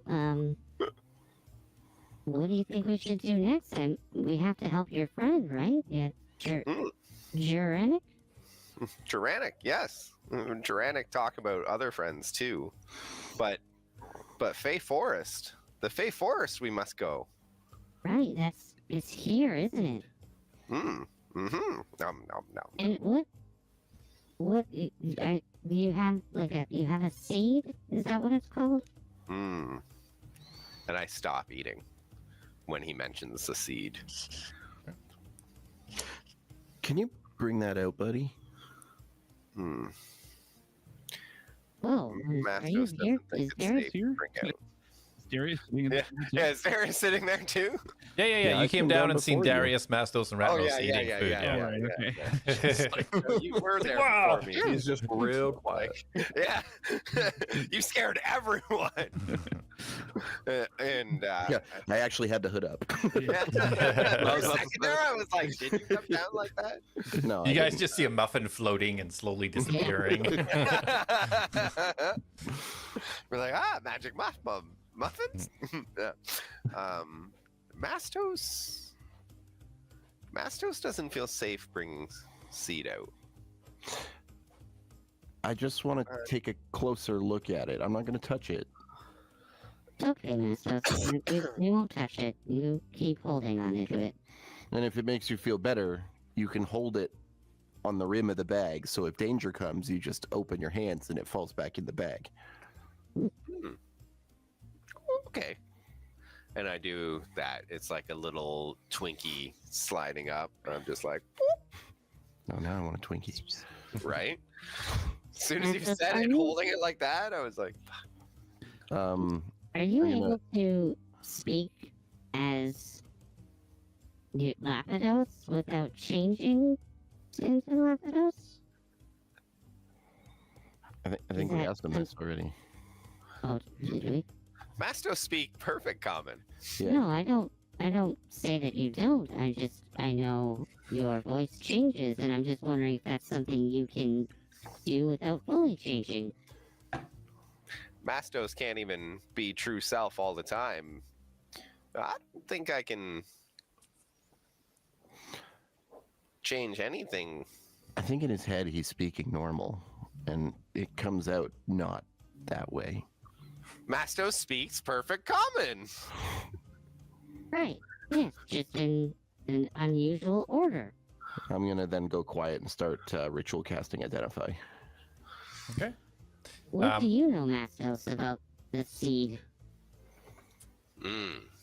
As See. Mastos lifts it out to show you guys, you're not lifting it out, whatever, just enough so they can see it, I'm assuming? Yeah. Okay. So before, when he brought this thing out, you'd seen it before when he showed it to Gar. You've seen it a few times where it was very plain, almost like a large pebble, smooth rock. As he lifts it out this time, it's a deep red in color, and instead of being this smooth, almost sort of oval shape, it's got almost straight edges, almost like a fantastic jewel of some type. It is slightly elongated still, but it's got these straight, sharp cuts all over it that make it look like it's being purposely kind of chiseled or perfectly put into this. Looks like a gem almost at this stage. So, as I'm holding this, I would like to start saying, "Okay, gather. You want to know story? Mastos loves telling stories." Oh, yes, I love stories. We are gathered, though. And I look over at Jak, and I look over at Atlas, and I look over at Darius, I look over at Ratmos, and I'm like, Is Jack downstairs? So I was just gonna interrupt Oh. there. So as you're saying you're starting to ritually cast, and you've kind of lifted this out, you see behind them, Mastos, you see Jak walking towards the bar. Jak, you get to the bar and you see Jin there. Like, Oh, well, there's plenty of food over there for you. It's all being taken care of by Carmen if you're here for breakfast. As Jak tops the stairs, he hasn't like Reen's still behind him, so a very large, much larger creature's behind him. And as he like tops the stairs, he's gonna turn and press his hand into her head, and she'll just kind of dissipate. Yep. And then when he's talking to the guy, to Jin, how much do you think everything inside of one of those rooms would cost? Like the chair, I think there was a table. I want to buy one of the maybe rooms, a do ya? dresser. How much would that run? Do what? You want to buy one of the rooms, do you? I think it's your internet's cutting out a little bit. Yeah, it totally You're is. lagging behind. No, I fell. Well, let's just say it's not the top quality, but it gets the job done. About a platinum and cover it if there's any issues. I've had a few people get a little bit. Can you guys hear me again? Yeah, I can hear you. It's cutting in and out a little bit, but yeah. Oh. Yeah, no. Okay. Oh, I can hear you now. Yeah, that's fair. Here's you. I heard a lot of chopping there. I think you give him a platinum. I think he said that's fair. 1 platinum. I think he was agreeing. Okay. Seems space out, but yeah, plat. Something about space anomalies now. Oh my God, is he getting abducted? So yeah, he takes the platinum. Oh, I appreciate that. We'll get working on it. What you've done for the city, it's not a problem. I appreciate it. He takes the platinum. And you see all the ATLADS. Kind of staring at Mastos as he's kind of like holding this little red or gem kind of thing. Yeah, Jak will just go take a. So that story. So as I Next turn to, and Jak Atlas. sitting down beside Atlas, and I look at Atlas and then Jak and then Darius, I say, and I look at the stone, and as I look into the stone, I speak. This seed is one that nurtures the land of Fae. Not all of it. There are many seeds to help nurture the forest of Fae, but this one is special to me because I was gifted the chance to protect it. And for many moons, I did just that. With my friends by my side, fighting villains and fighting demons. Anyone who came to try to steal it, to destroy it, to dress it up in a quirky outfit. Ha ha ha ha. Jarek. We were tasked with that. And then one day they came. One day they didn't stop coming. And on that day, I knew I had to do something. And when I did it, everything disappeared.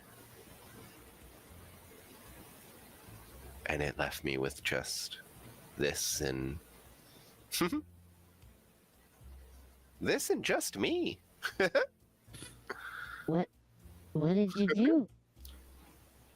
Oh, Mastos grabbed the stone. Do you normally not touch the stone? No, I can touch stone, and I touch the stone now. Touch it. Mastos touch stone now, but no, Mastos don't remember a time when he touched the stone. He was told to protect, not to touch. And protect I did. So when you touched the seed or the stone, it teleported you to our realm? And within a portion of your realm? I don't know. I think that might be, but Mastos remembers white. Mastos remembers almost the same thing when he froze to stone. Just nothing. and then something like ATLADS or being born again and not remembering past. You said, the Fey Forest. That's where you're from? Fey Wilds, yes. Fey Wild? And some of that is here now? Is that what Dranik was saying? Dranik said when we came, we brought Fey Wilds with us. So where he came, he brought the Fey Wild. Where I came, maybe I brought Fey Wild. And the Fey Wilds, is that a region? Like a region of the Fey realm? It's just what Mastos calls it. And how many of these seeds are there? Is there just one, or is there many? Mastos doesn't know that number. Mastos knows of this one. You've never heard of any others? Oh, I know of. Everyone knows. Even Dranik told. Dranik said, right? Dranik did say that there are multiple seeds. Or... Yeah. He didn't know how many there was. Yeah. I'd very much like to go to the Fey realm. I think clap that'd be my really hands. fun. And the stone drops in the bag. What? No. I'm just kidding. My ears perk up when you say you'd like to go.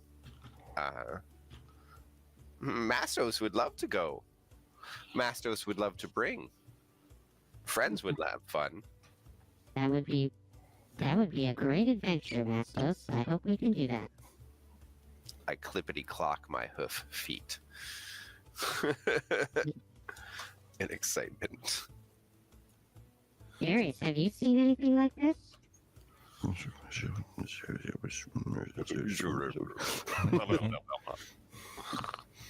Okay.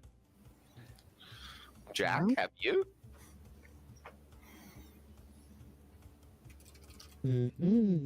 As you guys, Yeah, I don't know much about that.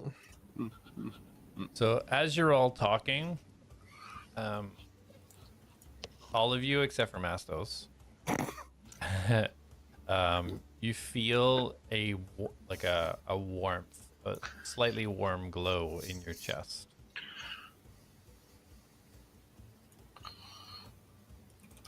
It's all giving my stone's giving you cancers. I feel different today. And I'll like kind of. I feel pretty good after the morning I've had. Clutch my chest a little bit. Yeah, you don't feel anything different on your chest, just a warming kind of sensation.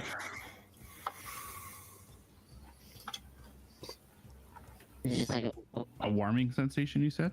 Yeah, warming, just kind of like a warmth. I'm gonna run a scan on myself. And roll a. Like this is not. I've not felt this before, have I? This reminds you of a time you did feel this before.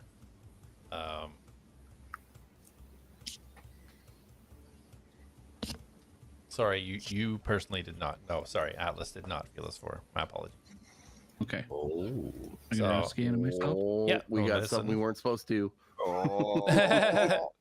No, it's my memory. Would we? 17 for medicine. 17. Would we, So through your scan, you can tell that this is not something natural to your body. It's something within your chest that isn't part of your original makeup. I'm gonna ponder that for a minute. I'm just like kind of like focusing in on myself, trying to make what I can out of it. Okay. Darius and Jak, if you can both roll intelligence Would checks, we- please. Well, don't think I'd be actively participating because I'm trying to cast, right? Or unless This isn't like an a- active investigation. This is essentially gonna ascertain your your passive experience of it. I'm pulling up my. It's a 2. I don't Okay. even know what it is. You're but- so locked in. I can get a Someone could be lighting your chest on fire, and it'd be like, blah, blah, blah, blah, blah. Been there, done that. I'm about to roll right now. I had to pull up my app. Oh yeah, roll. 17. 17. Okay. So this reminds you of the warm feeling that you had on the boat. Mm. Oh shit, we're about to pass out.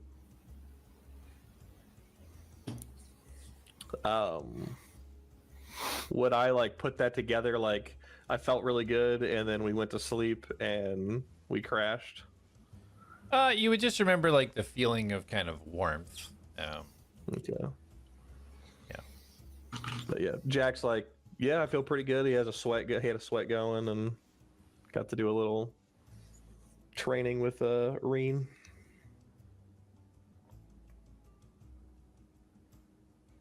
All right.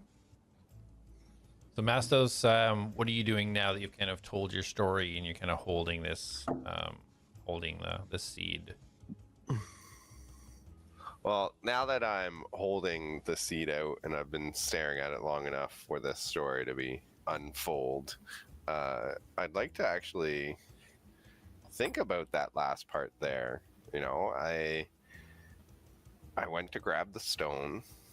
Sorry, seed. I went to grab the seed.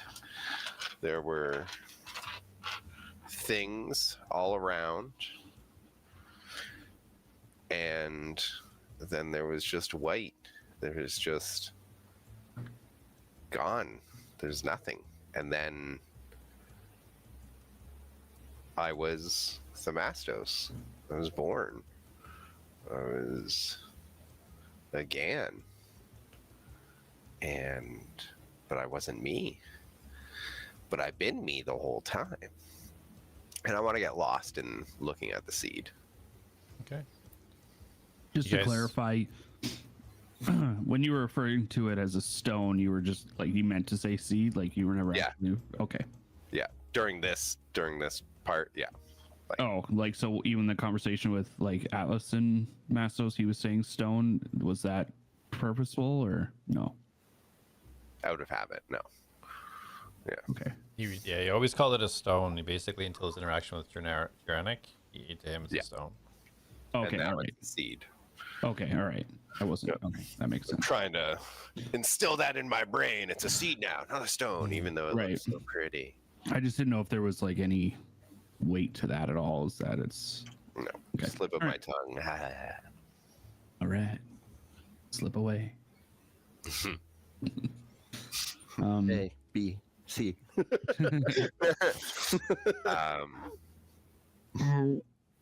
Guys, I don't know if I'm operating well right now. I'm having a slight sensation in my chest that seems to be from a foreign source. I tip my head. Hmm? Yeah, I don't know. I've never experienced this sensation before. Is it good? I don't know. It feels like warmth. But I don't know if that's good or bad because I've never felt it before. Have any of you felt that before? Mastos feels warm all the time in chest and thinks about Maybe Fred. you should train more in the morning with us. Or what? Mastos did no training. I mean, you, A.T.L.A.S. I feel really good right now. I'm not surprised you feel good as well.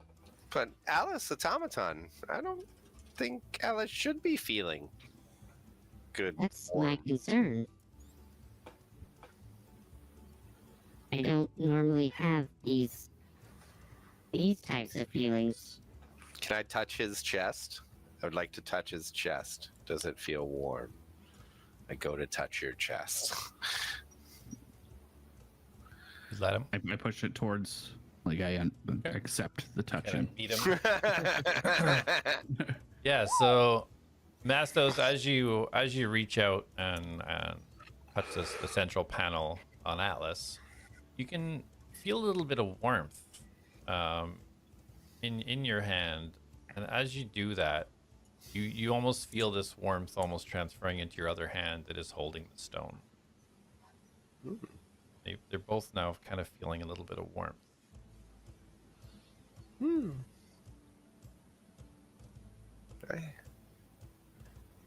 I think the seed is nurturing, growing.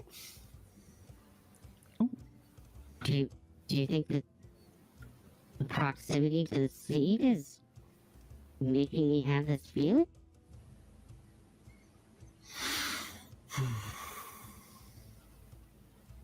I want to touch the seed onto his chest.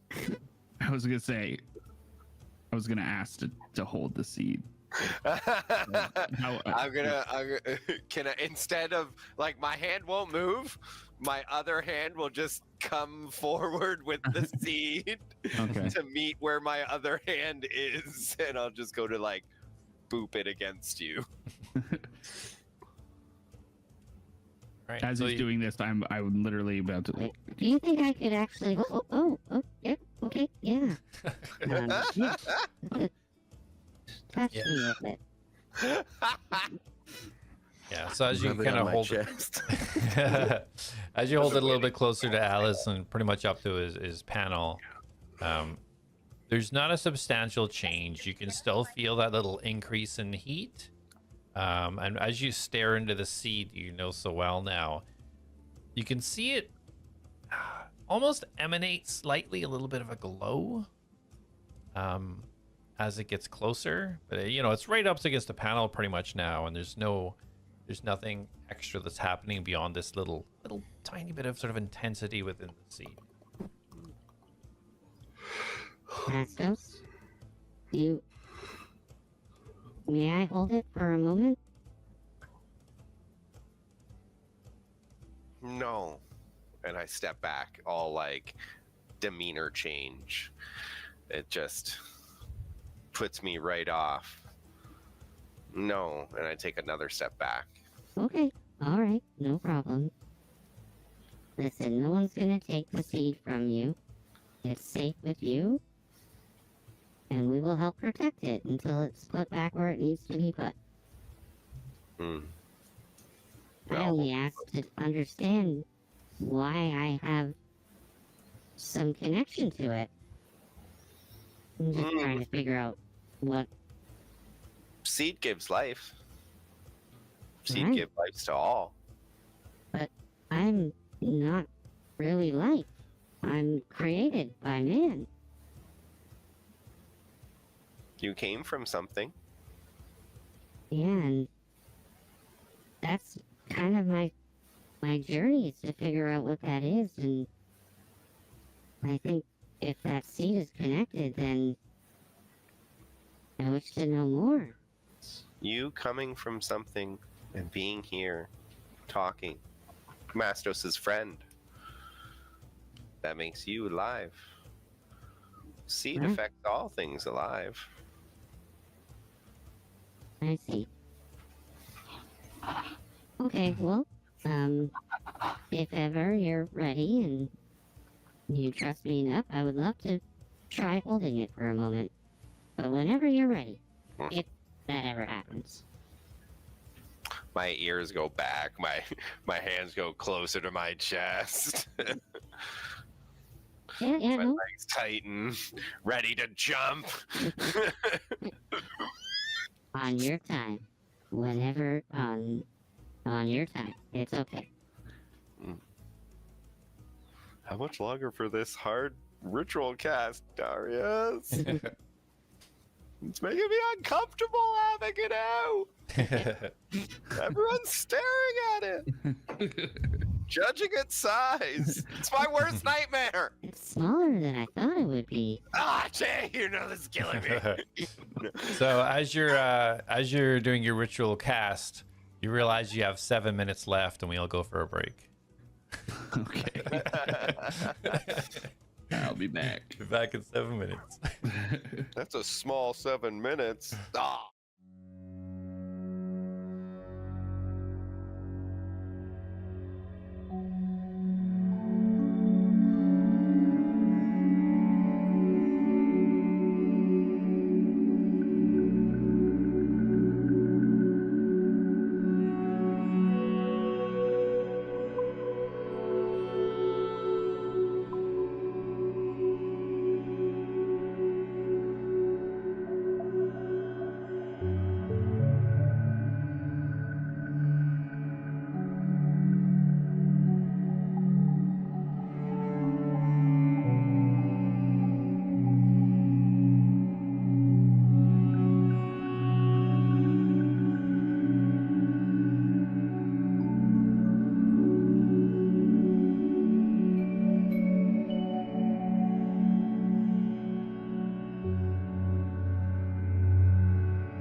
All right, welcome back, everybody.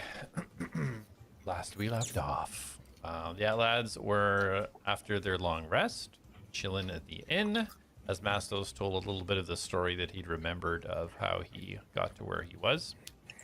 Showing them the seed. Atlas feeling a little warmth in his chest, as did Jak.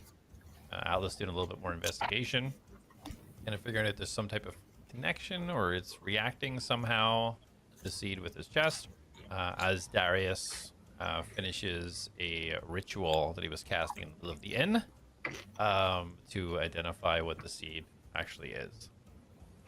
So Darius, as you finish up your incantation, you all see as he mutters these last few words, you kind of like see his hair kind of like almost float up for a second, then it like drift back down again. Darius, as you're looking at this thing now, you get these sort of, you can't tell exactly what this is, but it has identifying markers that you can almost assign to different things. You can assign a marker that you can identify to be a teleportation stone. You can see a marker that identifies as a energy of growth, and you see that all the components of magic, all the schools of magic, are somehow represented within this one item. So you just see Darius staring at the stone and literally just like picking up food off the table. And...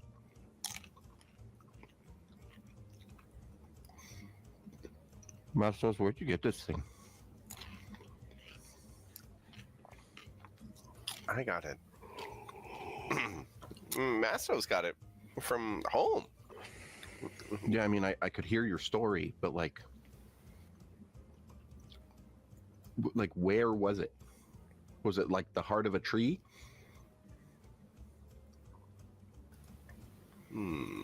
Just give me a quick second, just make sure. No, pedestal. Pedestal. Because like Made of a tree. Oh, made of a tree. Yeah, made of a tree. Pedestal made of a tree, but not in tree. Not like Mastos was born from. because this stone, seed, whatever, it is emanating every school of magic. That shouldn't even be possible. Nothing impossible in the Fae. It also has elements of teleportation in it, which might explain how you got here. Might explain how we all got here then. What? Mastos and friends. I wasn't. Us friends or your old friends? Juranic, Oh, Alad, Chantra, and Gorteth. DM, have you given me the information on the gods yet? I have. If you not. haven't, it's okay. No. Can I change the second god to Sparrow or Sparrow or whichever one it is? Yep. Yeah. Okay, cool. You can fill it in like after the session or tomorrow or whatever. Yeah. Like it's fine. Yeah. But I just wanted to make sure to see if I could change it because I was going through my notes and then I Yeah, that realized one makes he more knows sense. of another god. So Yeah. yeah. Yeah. No So worries. that we'll do that. Yeah, I mean, that's all I can really see on it. I don't really know anything else about it. It's kind of above my pay grade, it seems. Oh, speaking of pay grades, and I take out 2 platinum and give it to Jak. Or not 2, sorry, 20. And give it to Jak. And I'm like, you lost 10 platinum for waking me up this morning, dick. Oh, actually, So I get How- 10 or 20. 20. how much did we get from Orla? The store girl, she gave me 120 platinum. Which is 1,200 gold. Yeah. It was supposed to be 1,500 gold. Well, whatever. Damn it. She Yeah, tried to Rob. give you 500, so. Yeah. Yeah, I was like looking at my notes. I'm like 1,500 gold if it comes with the scroll. I'm She like, tried to give 500, and I said 1,000, and she gave me 1,200. all right. She was like, "You drive a hard bargain." Well, I had the sphere out, and it scared her. Anyway, sorry. Yeah, so I said what I said. I gave Jack the platinum. We can always see where the stone reacts more life, more react. Did I also feel the warmth, Colin? Yes. Yeah, and now that you're not kind of concentrating on your ritual, you can feel that little warmth in your chest. Do I recognize it from the ship? Yeah, it reminds you of your time on the ship. Yeah. So, You don't feel No, I sleepy. You just feel Yeah. this warmth. In the no, same I just area. like, because I know the Moria used the those giant crystals to call the ship in and potentially destroy it. I don't really know that part. So I was gonna ask if they correlate, but I wouldn't know anyways, even if it did. So, okay. Yeah, it maybe no, because it was a long time ago that he would have grabbed it. But time works differently. I don't. There's so many questions that I have, and I don't have any answers for them, and I can't make any suggestions. But we can talk about the facts on what we need to do still. We have to go see CLERIC, so we can ask her why Lego called you Gideon, and I'm looking at A.T.L.A.S. We have to go see Jasper to let him know that I have her name. I just moved it. I think Liran was her name. Yeah, Liran is cleared. And then we have to go down to core 5 so we can check, or core 1. It's top is 1, bottom is 5, correct? Yeah. And we have to go down to core 5 to see if we can to go check out the Fey Forest. Or maybe we can see if the stone reacts down there. Maybe we can find if there's something that's binding Gerenic in there as well.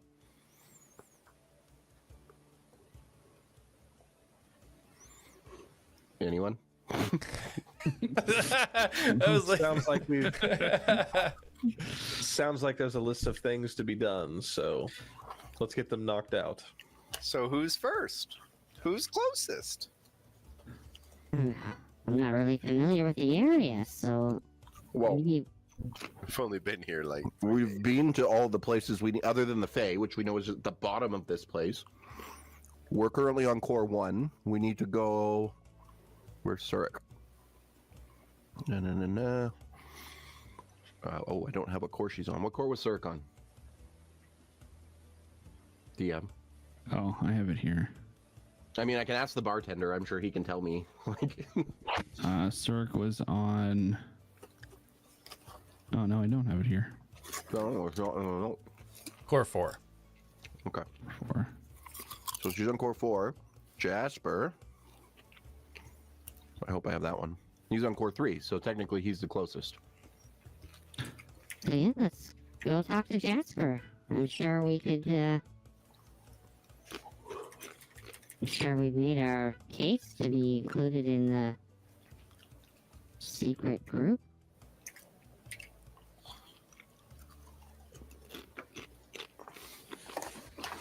Okay. yeah. I guess I think we'll we should give it go. a shot. All right, let's go. We'll right. make our Do you way. want to let one of the little cat buddies know we're coming, or? I look around for a cat, buddy. Roll a perception check.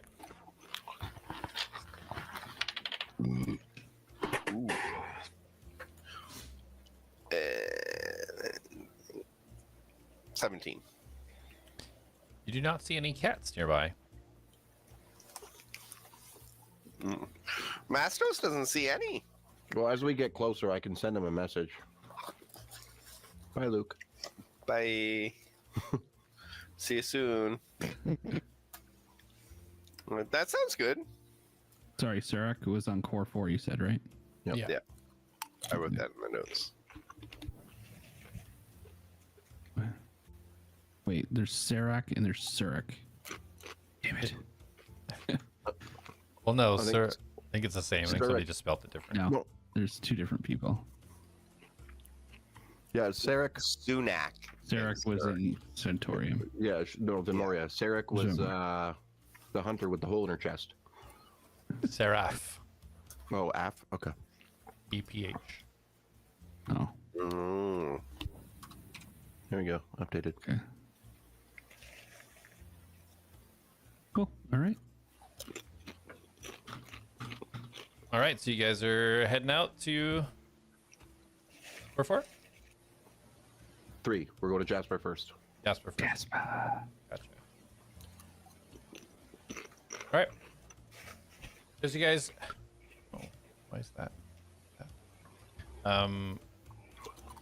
Yeah, you guys head out. The city kind of starting to get its movement on, coming to life as it's about 9 o'clock in the morning. You guys chit chatting. Make your way down. Nothing's kind of drawing your attention. The guards look where they're usually stationed. Nothing's jumping out at you. As we get down to core 2, Darius is going to start sending message to Jasper just to let him know we're on our way until he gets a response. Okay. All right. So as you do get down to core 2, let's see, he is there. So, okay. So as you guys continue down, you get to core 3, and eventually you guys kind of head southeast would be the quickest direction. Going past where all the homes are, you go past the grounded inn. As you get a little bit closer, that was 150 feet range, right? 120, I believe. 120, yeah. And you can also almost see Jasper's house far east. And then you get a bit, oh, all right, yeah, sure. Come on. No worries. Got a tea brewing. Get a response back. Have you ever looked at the components for spells? Yeah, copper Like, wire. I'm pretty sure, yeah, it's like a phone wire. Yeah. And like Yeah. detect thoughts is a copper coin, a penny for your thoughts. That's funny. All right, so you guys come up to you recognize the front door leading in. You see the little cat flap on the bottom. Door currently closed. What do you guys do? Knock. Okay, Darius gives a solid knock. Boom, boom, boom, boom. And you hear, as you see the little flap open and a little yellow and black cat look out. Meow. I will wave. Meow. Yeah, backs in, and then you hear the door opens up on the right hand side. And I will walk in.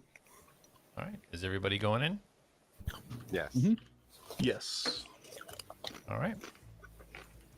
As you guys all I would like enter. to say thank you. That's like we walk by. Meow, meow. So as you guys enter the familiar area of Jasper's, you see the room you recognize, and you see a few bodies straight ahead. At the end of the room in front of the fireplace, you see Jasper in his chair sitting beside it. You can see the back of somebody sitting on the middle armchair with the white hair kind of over the back. And you see Iran, you recognize, just kneeling down in front of the fireplace, facing one of the couches. They have not paid you any mind yet. Sorry, how many are there? 3 of them? You can see right now 3 people, yeah. So Jasper, Liran, and someone we don't recognize? You can just see their back, white hair. Okay. Yeah. Of the armchair. I'm gonna The head knock looks on a the little bit nearest door. recognizable, dwarvish in style. Well, I'm just gonna go, hi. The ATLADS have arrived. All right, yeah. Thanks for the heads up. That was a good 30 seconds. All right, well, come on in. Come on in. Sorry, No limited problem. range. As you guys get a little bit closer now, you can see, you can recognize. Important news. All right, well, come on. It tales of our victory. Yeah, I think you got a little bit of detail to fill me in on here. Forik was a little bit light with the details. And as you walk up, you can see Jasper's on the couch. He's all patched up, but he's He's currently sleeping on the couch. You mean Harper? Harper, sorry, yes. I was like, what happened? The third person's Thoric. Yeah, Thoric, you can see his back of the other armchair. You can just see the back of his head, but now as you get closer, you can see the Thoric. Oh, he's got white hair. Yeah. Well, he's kind of bald, but he's got like kind of white tufts, big Oh, white okay. beard. All right. All right, so yeah, maybe some details. And then Leanne immediately stands up. Could I please have my my 2 backpacks, please? And looks over at you, Atlas. Oh, finders keepers. I'm just kidding. That's something we used to say back on my island. But yeah. Oh yeah, sure. You can tell I like really don't want to give it away. But how does she know he has it? He's wearing them. Oh, right. I thought you ate it, but no, I remember No, you did. I Put it thought on. I knew this would happen, but I also was like, is Atlas really gonna like try to steal this chick stuff? Corey does. Corey wants to. Corey should. Yeah, she moves forward towards you. Right. Yes. Leverage the fact that we cleared her name. Oh yes. I did find these. Here you go. I take the big backpack off. This little one here. Would you be willing to sell it to me? It's become really handy for my travels. You may have the largest one once I seek out what I need for my reports. But the small one is custom made for me. I'm sorry, it's the equivalent of the Caterva Invigar. Right. Speaking of which, Jasper, Yeah, did we do good? oh, things are a bit spotty right now. Forik was a little bit sparse with the details. Apparently he was instructed to not really say everything had happened, but from what I understand, I think you've done all right. There's a few little blank spots, so. Yeah. All right. So the purple energy that we all saw. I hand her the thing while he's talking. Okay, you're handing And I both like bags kind of over. hold onto it as she like pulls it away, and I just like kind of like Tugs as you tug. yeah. Sorry. I'm very fond of that. As soon as you pass over the smaller one, the one that she identified was hers, she immediately starts putting her hand in and looking and kind of checking what's there. Darius, go ahead. What were you gonna say? We did use some gold that was in there to get back safely. Everything else seems to be here. No problem. If it could help, then I appreciate it. Of course. And she starts Atlas going. immediately looking very upset that he forgot to look through the bag before handing it over. Yeah, she straps it back on. As Darius, what were you saying? That purple energy that we saw. Yeah. It was a being known as a shadow heart. What's that? A creature from the shadow realm. From what I've come to understand is they were creatures that the gods had created and considered failures, so they stuffed them in a box, and that became the shadow realm. From there, those creatures escaped, and that's what that purple energy is. And they don't have a physical form, so they seek out, I guess, powerful beings, and they take them over. It had taken over. There's a fey creature, and I gesture to Mastos, like Another fey creature, and I gesture back to him. I look at him like annoyed. Similar to him, down in Core 4, But funny. and it had taken him over, and well, we freed him.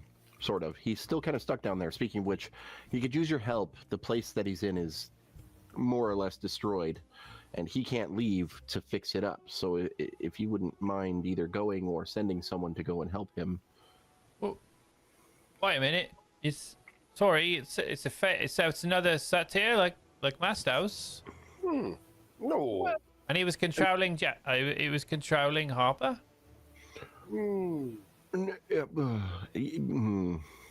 Yes. Yes, but it's an oversimplification. We don't. My friend was dying. And I hold up my hand. We don't fully know how Mastos and his friends got here, but whatever the process was that transferred them here, well, his friend Jurnik, it didn't completely transfer him. He was like a broken version of himself, and he required gold to kind of sustain his form. So initially, he was having Harper go and just take small amounts of gold from places so that he could sustain himself. And then the Shadow Fiend heart thing connected to him and then started controlling Harper to get greater things. I guess it was hoping that the more gold it got, it would be able to break free from where it was. All right. So Mastos' friend arrived, had some unnatural metamorphosis that required him to take a certain type of material to sustain himself and grow to get stronger. Meanwhile, taken over by this purple thingy, which Yes. must have led Ryan up there. That's how you got the backpacks. All right. It's all making sense now. Ryan, this making sense to you? And she's look over and she's rummaging through the larger backpack and pulling out the papers that were there. And you can kind of see a smile on her face, like looking happy with whatever she's finding within the paperwork in the bag. Yes, that seems to make sense from where they found these and where my memory stopped. It does make sense, a mind control of sorts. Yeah, all right. So Harper just got caught in the crossfire. All right, that makes sense then. Yeah, definitely. A lot of crossfire. Multiple times. Well, from what I understand, he's still got a grandmother. So Nope. The grandmother was an illusion. That was how he was luring him in. The kid's gonna need family. no. I mean, he's got a grandmother back in Durham, where he's from. The parents left there with him, but he's got. Oh, okay. Mastos asked me to look into him a little bit further, and yeah, he's got a grandmother back in Durham. All right. He's family. And I clap. Yeah, here you go, family. He starts clapping with you. His little metal pieces that are kind of throughout his hand, kind of clanging together as he's clapping. So Liran, I spoke with Carmen already. You are cleared. She looks over at you. It's much appreciated. I wasn't sure where to go from here. What I have here proves what we thought was true. I will visit Carmen. I will give them this information back. These are blueprints, something that Centaurium should not have. It does not belong to them, and they will be returned. And I appreciate everything that you've done.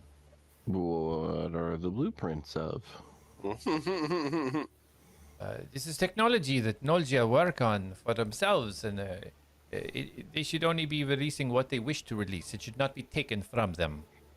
Oh. Fair enough. I thank you. Okay. Yeah, no problem. Anyway, Atlas could get one of those bags. Yes, of course. You can have this one, and she. No, but passes like, so he's referring to her bag of holding. Like, is it possible for maybe not hers, but can he get one? This is specifically designed for stealthy missions. Ooh, I'm Doesn't very look stealthy. perhaps. Well, if you perhaps become part of our organization, then you may be privy to some of the equipment, perhaps. Yes. Okay. How do we join up? Whoa. Okay, don't just go enlisting. buddy. Like, Well, Jasper already wanted to hire us anyway. yeah, well, you don't just, the government comes up to you and says, hey, join the army. You don't just dive in. Yeah, but they're not the government. They're the people working against the government. I am just saying. We're the rebellion. Yeah, We're the good guys. rebel forces. We can work with them. We don't have to enlist. But we get cool stuff. Maybe we can still get cool stuff for helping them. Can we get a cool pouch for helping you? I mean, I have a cool pouch. I I have a cool pouch. I don't have one. Well, maybe we can find one for you. I would like to point out, Atlas, you have a cool pouch, and I point at his rear hatch. Or, his entire body that he stores everything in. But there is limits. I mean, there's limits to these too. We can. And the limit is actually quite scary. Yeah, but I think it actually looked kind of nice on me. Okay, well, how about this? To start, we will get you a cool little looking bag and you can wear that. And then when we can find an enchanter who can enchant it and turn it into one of those, we can do that. Okay. Yeah, that'd be All right. great. Sweet. It's just Well- nice to store things in a bag. Like, it makes me feel a little more like you guys. Well, maybe Jasper has one here on site since he's like a information person for the Caterva. Darius, could you not just get the one from Loran there? You want me to steal it? No, like, You mean just the big bag? abilities. I can hear Oh. you talking. I'm right here. You can't have my bag. I'm sorry. Loran, please, just give us a moment here. No, Darius, use your Yeah, abilities. Yeah, you really want me to do that? Yeah. Okay. Colin, you really need to update your token. It doesn't copy all the stuff that I put into it. I've changed my health so many times. What do you mean? I drag it from your.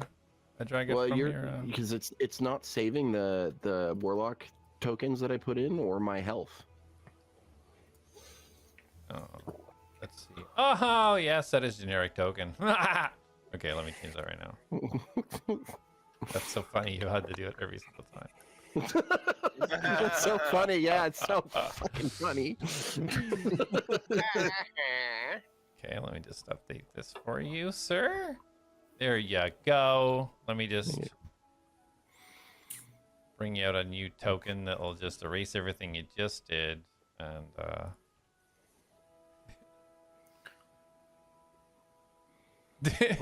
did it delete again? Is it right? The health is correct, but Okay. the bar wouldn't be there because I haven't added it on. It should be there now moving Yeah, forward every okay. time you drag it on. Okay, here we go. You really want me to do this?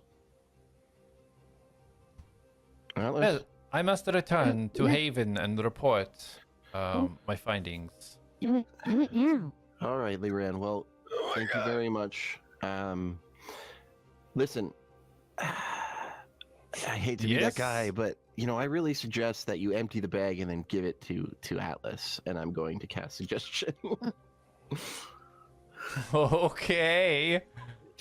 All right. What's the wisdom? Did you have to empty the bag? Oh, DC. Did you have to empty it? Listen, I'm not going all out and stealing all her shit, especially if she's got and this is me speaking to Corey, not Darius shouting this out in the room. If she's got specific stuff to the Caterva Invigar, I don't want to steal that. I don't need So- some spy organization chasing after us. So she rolled it's a wisdom saving, right? Yeah, I'm just trying to see what the actual save is, but I think it's wisdom, yeah. So it was a 13. So she failed. Okay. So you guys watch as Rianne Turk takes the pouch and turns it upside down, spills it all onto the ground. I want to see what comes out. Tell me what comes out. You see a stone come out. You see these shackles. You see the strange chime item come out. You see a bunch of potions. You see a crowbar. You see a bag of ball bearings. You see these other flasks. You see a hammer. You see rations. All this stuff just spills out onto the floor. The stone looked like stone, not like a stone like gem, like just a stone. Stone has runes over it. Okay. I don't believe you have seen one of these out of the group, but Darius, you recognize it. You have one on your two on your person. Okay. They have two? And it pours out, and immediately you wouldn't be doing that. That's not very nice, is it now? And Thor gets up and starts walking towards the spilled. What happened to the ATLAS last time I seen them? They wouldn't be doing something like this. Eh? Darius puts the hood up. I think he's talking to you, Atlas. Look at me. I just was hoping he'd use his like sexual prowess.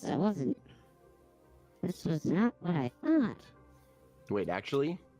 Like, did you just want me to... 100% actually, yeah, I just wanted you to like do a Darius thing and like use your ability. Like, Yeah, see, so when you don't say abilities, I know, but from Atlas' point of view, that is what you Your ability, originally yeah, said your abilities true. were. Yeah. All right, Leanne. Unless you're gonna donate some of this to the ATLADS for their further adventures, I suggest maybe scoop those up. And she gives I this. think there's been enough suggesting right now, so Did she give me the bag or no? She just tipped it upside. He just told her to empty it. She tipped it upside No, down. I and said emptied empty it and hand it to him. Oh, okay. Sorry. So she tipped it and she handed it to you.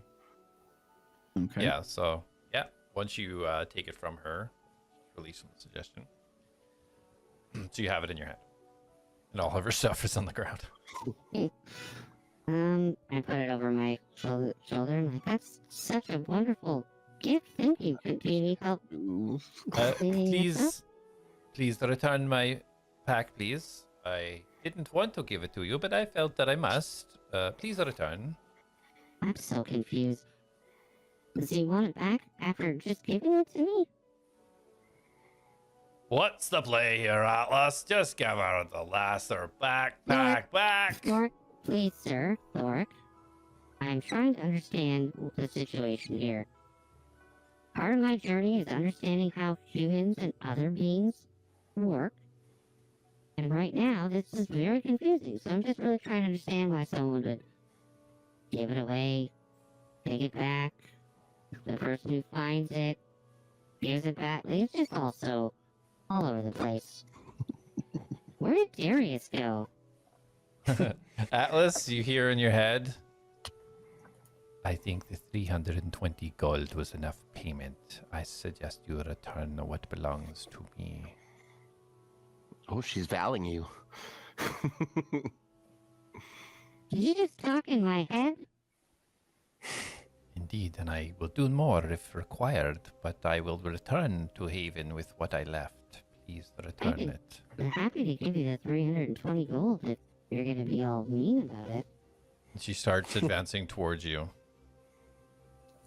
She now, the smiling, happy face. You now see the blue eyes of the water genasi start to flare up a little bit. And you see like the moisture on the skin start to almost enhance more kind of fluid rising to the surface as she walks towards you with this serious. I open kind my of arms face. for a big hug. Would Jack perceive this as a threat? You could see this as an aggressive walk. She currently has no weapons, but she is walking towards Alice in an aggressive stance. Jack is going to zip her arm and hold her back, and he's gonna give out the command for Atlas to give back the belongings. Okay, roll to attack. See if you get her with your grapple. Does he give the command as he does it, or is he waiting till the grapple is complete to give that command? It's up to you, Jack. It would be kind of like the first thing that would happen was the grapple would hit her arm, and he'd kind of hold her back, and he'd be like, "Atlas, just give the bag." And what kind of roll? Just an attack roll. Sorry. Yeah. Attack roll. Okay, hold on. I need logistics on this because you are currently like if we're laid out how we are on the screen, your grapple is a rope, right? Yeah, I get what he's trying. He's trying to just kind of like maybe yank her to the side, like basically a Okay. Yeah, I know what you're gonna say though. Like I'm you can't pull her. I'm not attempting to like grab her and pull her. It's basically Right. just because if she's moving, I'm just gonna hold her in place. A 22 to hit. I do. Yeah. Okay. So yeah, it wraps around her wrist, and then for a second she stops and looks at you. And So it then kinda stops Jack, her. as she looks at me, I would be like, Atlas, give her back her stuff.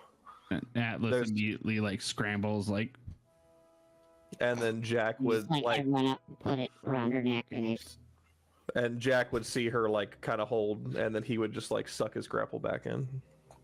Okay. Yeah. She kind of flicks the yeah. wrist. no one to get aggressive. We're just everyone's just having a good time. We're all high off the adventure of clearing Well- your name and saving everyone's lives. And honestly, where did Darius go?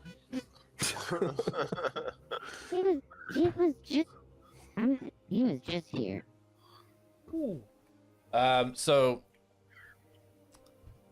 Darius, Mm-hmm. does a 16 hit you? No. So she looks over to the corner of the room, the kind of the southeastern corner of the room, and Atlas, you kind of see almost like a flick of her, almost like her elbow, like a flick, and then she kind of just growls a little bit and says, "Well, this is not what I expected from the supposed adventurers and heroes, the ATLADS, but Sorry, did she just attack me? duly noted." Did she just attack me? Yeah.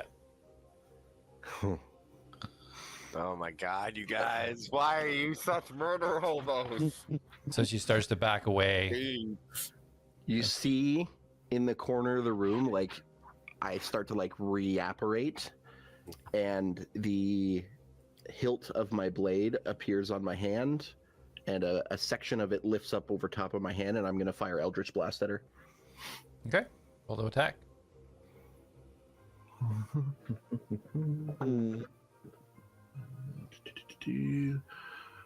What do I add to that? Your charisma. has she said what she said, or is this happening before she says that? Is that a reaction to her attack, more or less? Is what I'm asking. Well, the way I kind of see it is she threw it and said what she said, and now I am react. so it like, yeah, Okay. because like I assumed the throw and then her response was instant. Well, her so- throw, then she like grumbled Yeah. Yeah. and like winced, and then she like said her slow words. That's what I'm just saying. Like Slow her words. response is She's- quite like, She's telling us that we're shit. yeah. We're bad guys. Why are we the bad guys? So you guys see Leanne kind of like do this, wince, and then say that and start to turn as you see. So I rolled a 14, and I think I add my do I add my spell attack bonus or just my charisma Yeah. modifier? Yeah, your spell attack. It's a spell attack. Eldritch Blast. Yeah, I know. So, but like I have.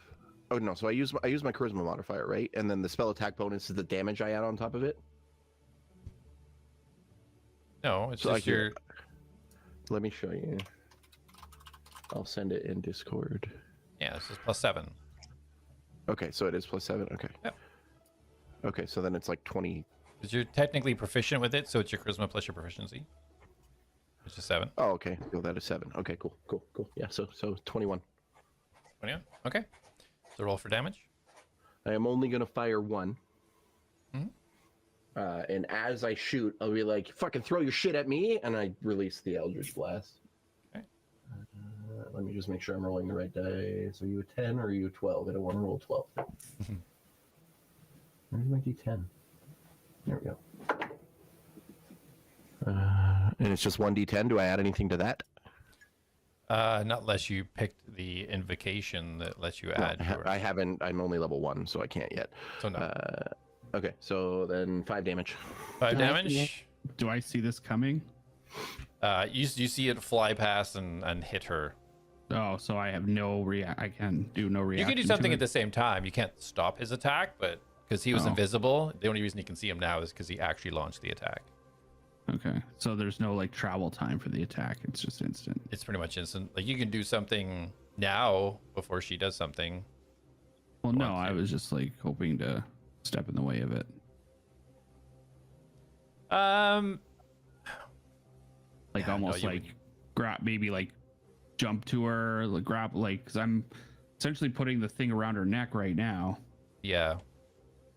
Trying to like save her from the attack. So what do you want to do? essentially. Like try and push her out of the way or dive out of the way? What would be your? I would essentially dive to protect her and take the hit if that's what that meant. Okay. Okay. Basically, Roll. at this point, Atlas, like, this was not the intention of what the events that are happening right now, so he feels responsible. So Okay. So roll a dexterity and add your dexterity modifier. Roll a d20 and add your dexterity modifier. I don't think I have a modifier. Yeah, mine You're gonna have to pull. My sheet's not pulling up. Like my whole roll 20's gone. I rolled a 17, so plus whatever. Your dex is +0. So what did you roll? Sorry. 17. Okay. So he gets the Eldritch Blast off and it hits as you kind of dive to push her out of the way. So she still does get hit, but your intent was clear. Okay. So as you kind of, Darius, as you see the Eldritch Blast hit, and you see the kind of purple energy hit her, it almost repels. You see it almost mix with this fluid that is kind of all over her body, and it almost kind of splashes off her. It doesn't look like it hurt nearly as much as it should, and she just, as Atlas hits her, and she kind of like stumbles back, and they kind of both fall to the ground. And Atlas, you can kind of feel her just take like a big deep breath, and she just closes her eyes and lets out a big deep breath, Oh, I'm so and sorry. she just So stays sorry. still. This is my fault. My fault. I asked Darius because I really wanted your bag. It was really cool, but I think he misunderstood what I asked him to do. I was hoping he would approach you from a friendly demeanor. So right now, Darius is standing like this, holding like his second blast. His hair's kind of like, and it just drops, and he's like, "You wanted me to seduce her?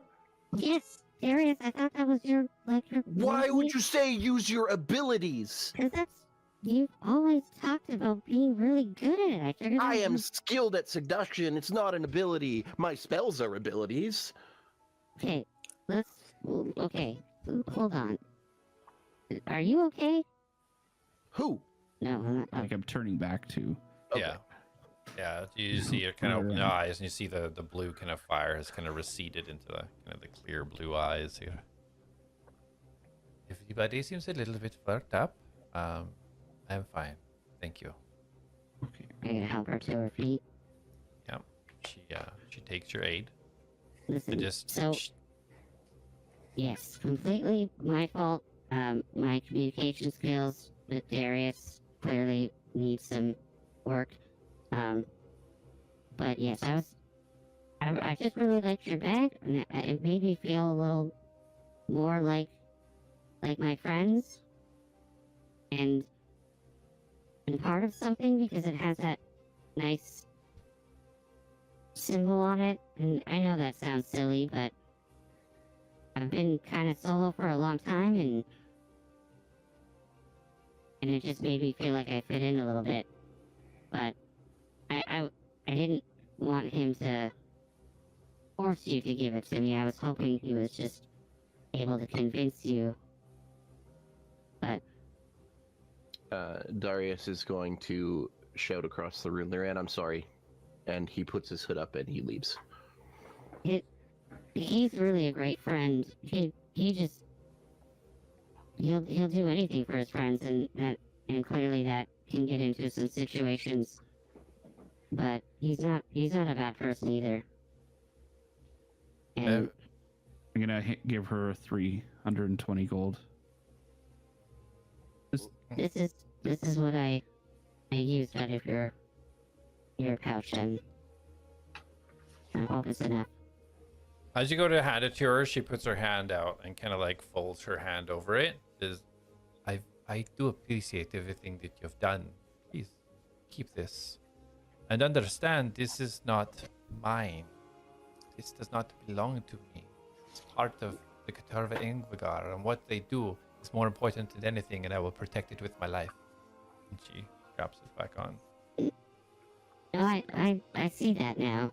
I didn't realize it was so important to you too. So I just hope maybe I can find one similar.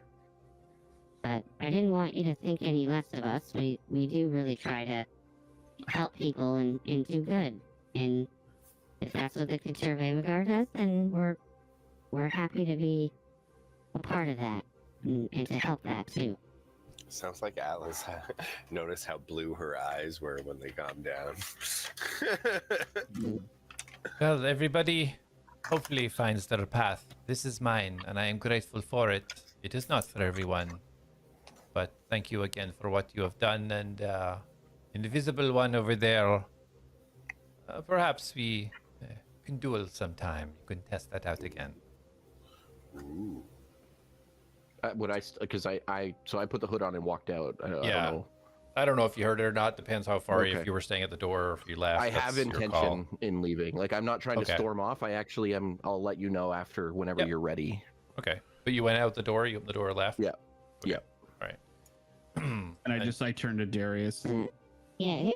What? Why does he keep doing that? I don't. And you see as Liran walks back to over to Jasper. Is back there. Oh well, that was something else. Didn't expect to see that this morning. Thor walks towards the remaining ATLADS. So what's the plan? What are you doing? Thor? You're right. Feywild. Fey Forest. The Fey Forest. Going to the Fey Forest, are you? And we'll just start dancing and singing. Fey Forest. Fey Forest. Fey All right. Mastos wants to go to the Fey Forest. And I think that's what we're doing. Jack, You gotta go what to are we doing? Surik on the next score, and then the. You're the outside, Fey aren't Forest. you? I know. I'm just letting Corey know. Yeah. Since I did relay these plans That is before we true. left. Jack would say, yes, we need to go talk to Surik, and then we're going to the Fey Forest. Yeah, Surik first. Yeah, sir. Forest Oh, next. yes. I guess there's some information on my origin that we can. All right. uncover, so- All right. Yeah. Well, Has Harper woke up at all since being brought here? Yeah, he woke up. Well, we gave him a bit of grub, a little bit of something to drink, back behind the street, resting. We filled him in a little bit. What's going on? I think it's a little bit of an emotional roller coaster for him. So, we're just looking after him, but he's all right. He'll be all right. Okay. Good. Make sure he knows that it was all worth it. And that he deserves to be here. Well, if anything, it looks like we might be able to get him back to his little family. So, whatever happened, I think the path was right. Sometimes when you're going somewhere, you're not too sure, but it's a destination, and it was meant to be. Right. Is there anything I can do for him before I go? I don't think so. It didn't say too much when it was awake, but don't think so. Well, let me take a quick look before we leave. All Didn't right. even say anything about I'll go- Mastos. Oh. Medicine check him. Yeah. So Masso's dancing around. Where's the Fey Forest you're going to there, Mastos, Goatman? I pause, freeze in position, and I'm like,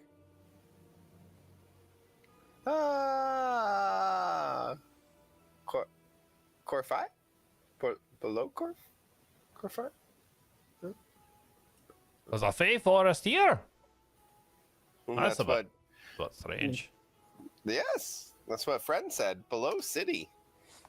Well, but then I was stuck in the mirror for years, so what am I to say, huh? Yeah. All right, Yeah, well, no, Forest here. I'm gonna wait for a little bit more here. Just make sure that Harper's all right, and then I'm gonna go about my business. Yeah. Okay. All right, try not to be stealing more stuff off people. Get you in trouble. Just be a little bit more careful. Not you specifically, of course. The ATLADS in general. Ah, eh, Yes. And I look over at them. Okay, so Atlas, what are you looking for specifically? General health or Just I just wanted to just see if there's any healing. Is he frozen for you guys? yeah, He froze up. Hmm. Bye. Disconnected. Oh no. Oh no. The technical issues. So you guys see Thoric kind of head back over to the chair that he was sitting in. And Wait. you do see While he's gone, can I say what I want to do? Maybe I can make it a surprise for him. Yes, yeah. Sure. Do it. I want to find a leather worker and get a bag made and get like a very fancy A carved into it with like a almost like a crest, like a leather Okay. bag. So ask around for a leather worker, blah blah blah blah blah. Yeah, for sure. Gotcha. So yeah, as you guys see Thoric walking over, you can see that Iran was talking to Jasper, and you see her bow, and as she takes a step backwards, she disappears. Ooh. All right, well, you made quite an impression to somebody that's quite important to the Caterva and Vigar. That's interesting approach. Okay. We have special methods. All right, I'm gonna just relax here. You see Thoric's just leaning back. Well, I think as we go then. All right, well, so what exactly? You said Fey Forest or something. What's going on now? Huh? What's the plan? A friend came here, and when he came here, he was surrounded by forest of our home. All right. Um, So that's the pens, yeah? That's where Bulgar is, and to keep the animals and that. That's the Fey Forest you're looking for. No. Real Fey Forest. Well, oh, okay, so you're actually going to the Fey then? How many cores? What? 5. Yeah, it's Have- 5 have- cores, yeah. Ever get past and see what's below? Well, it's just the bottom, isn't it? It's where they stop digging. But what's below before they stop digging? I wonder. Fey Forest! Fey Forest! And I start dancing again. How do you deal with this all the time? That's annoying. He doesn't speak properly, and then he just bounces around everywhere. That'd be irritating if it was for me all the time. Corey said he did a 17 medicine check. Was Yeah. asking if there was anything wrong. Yeah. It's a story of my childhood right there. He looks healthy. All good. Yeah, so as you guys see Atlas kind of looking over, everything checks out. He looks healthy. Any wounds he had have been healed. He looks like he's just a little bit tired and just literally resting. Nothing looks like he needs any additional help. No glowing yellow eyes. Nothing that stands out. All right. So yeah, all right. Well, okay. Go. What? So you're gonna go and try and dig through core 5, huh? Okay. Interesting approach. Well, good luck with that. If you want to do something a bit more productive, come and let me know. We'll see what I've got for you. Yeah. All right then.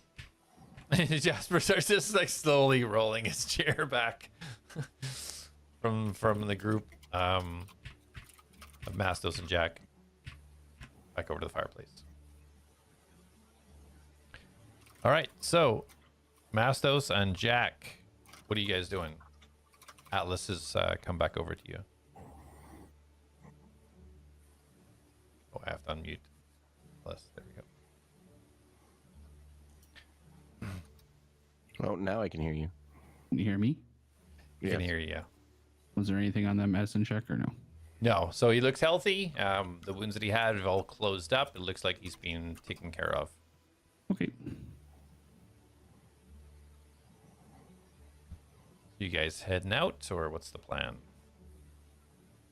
No, we can't hear. I can't hear Luke. I know I could. He said, like, but I don't know. Like he said, "Can you hear me now?" And then I don't know if he said that in disc because we didn't respond, and then it finally came through. Can you hear me right now? Yes. Yeah. There you go. See, but we don't know when right now is for you.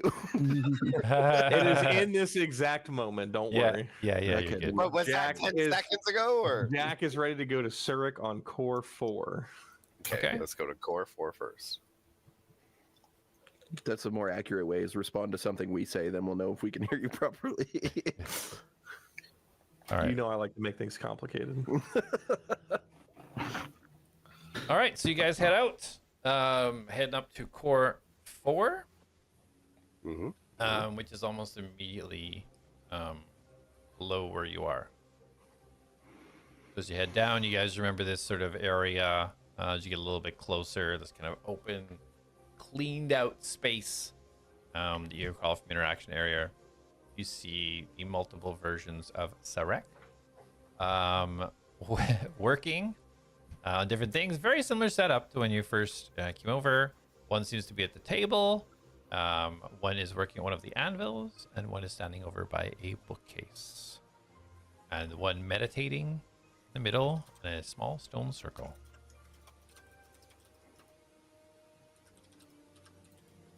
What do you guys want to do? I go up to the one meditating. Okay. I look, and I sit down, meditate in the same position as her, Okay. and then I open up my eye and like peek over, and I'm like, am I doing it right? Is she still doing it? Okay.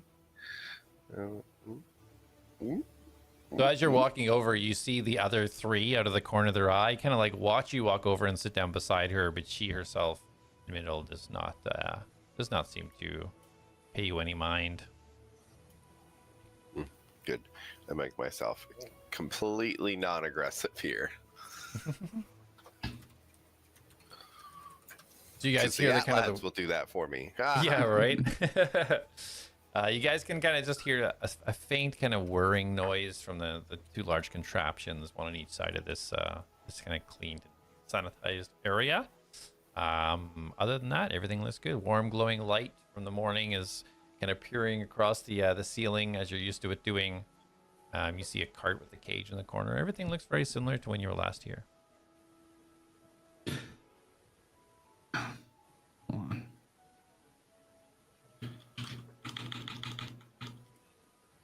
I'll follow Darius in. I'm not there. Oh, you're not there? Oh, No, remember, sorry. I went invisible and My bad. I Ran put away. your token there, but yeah. Oh. So he's not there. He left. Yeah, he's not there yet. Okay. I got disconnected, so I don't know. I just Yeah. thought we were all here. So you, Mastos, and Jak. Okay. So I'll just walk in. Like, Hello? And then you see all three of the Sareks turn and look at you, all with a smile.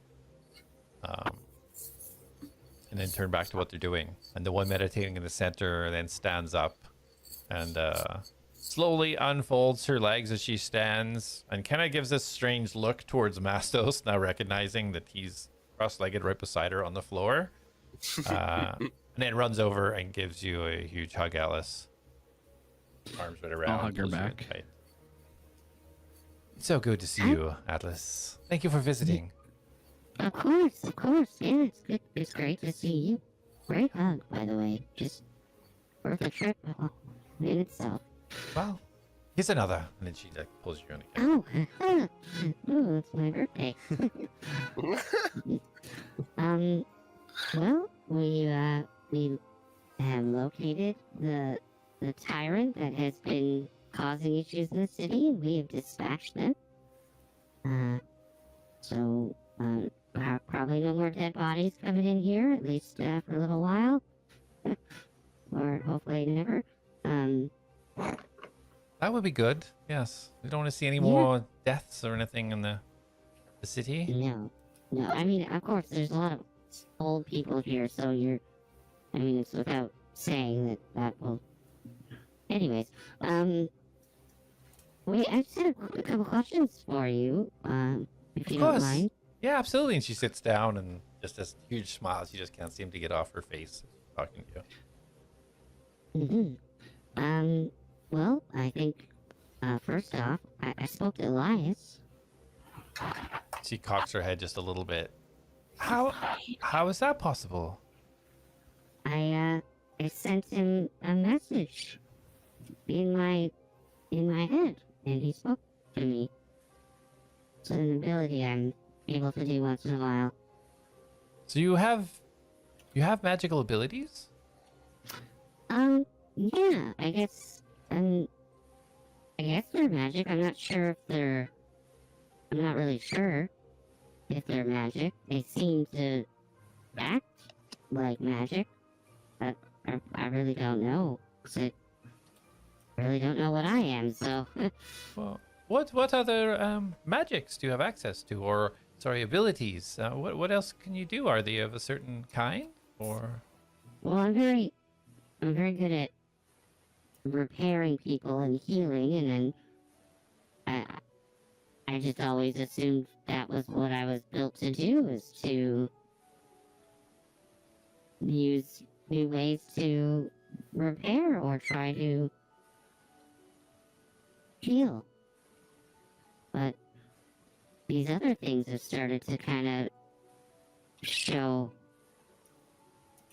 my ability to speak to people from great lengths, and I'm able to talk to people who have recently passed on.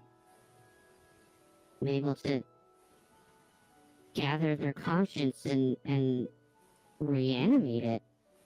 You cocked that necromancy? No, I don't, no, I think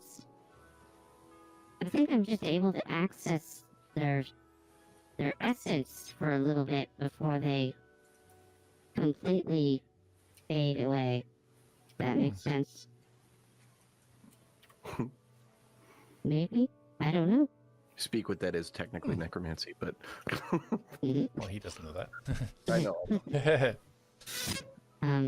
But yeah, I just reached out to him in my mind, and he And replied. what did he have to say? Well, he said that he came to find me and I wasn't there. And he said that he asked me where I was, and he did say that he was on the island, Ninak, which is, I guess, the name of where I'm from. Have you heard of that place? Ninak? And she kind of just she bows her head and a smile goes for the first time since you've seen her, and she's kind of just staring at the ground. Like, yes, that's the island where you're from. Mm-hmm. If he's there, there's something wrong. We all vowed to keep you a secret and never return there. I don't even know how he could get there. Something's not right. But why couldn't he go back there? The ships brought me here. Could he not just take a ship? No, it's not that simple. Those ships are used for the tournament. The vessel that we used, we stashed it away. We left it north of Haven, under the water, so that nobody else could use it. It was damaged after the explosion, and there was enough power to get it to there. To have it go further again, it would have to be extensive repairs and more power sources supplied. I don't even know if anybody has the knowledge outside of Centaurium to do that, other than me, obviously. Oh. Okay, well, and there's no other way to get to the island? Well, there are higher levels of transfer, but it's extremely rare. It's extremely rare because of the magical tearing through the ley lines that were destroyed with the cataclysm. Normal teleportations don't really work, but things that are living, things that are alive. I've heard of druids being able to move through trees. But A.T.L.A.S, he's not of that skin. He wouldn't have access to something like that. Oh. Unless Okay, Centaurium well. sent him out again, but that would make no sense. Yeah, I don't know. He said that he couldn't come to me. Hmm. And that I told him I would let him know where we'd be going next. Hmm. Have you heard of me being called by a different name before? What do you mean? No, A.T.L.A.S created you as A.T.L.A.S. I've always known you as A.T.L.A.S, as you are. Do you know who Gideon is? And she kind of, you just like see her almost chew the inside of her lip a little bit. Like, Gideon was one of the group that was on the expedition to the island with us. What? What did they look like? You see her kind of eyes kind of glaze over a little bit. She's kind of staring, like she's looking at you, but you can tell she's just staring right through you. Eyes going like vacant. She had long blonde hair, very strong, very kind.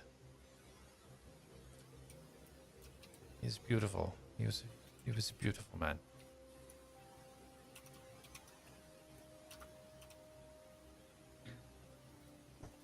What happened to him? He passed away. He saved everybody that day with the explosion, and he didn't make it.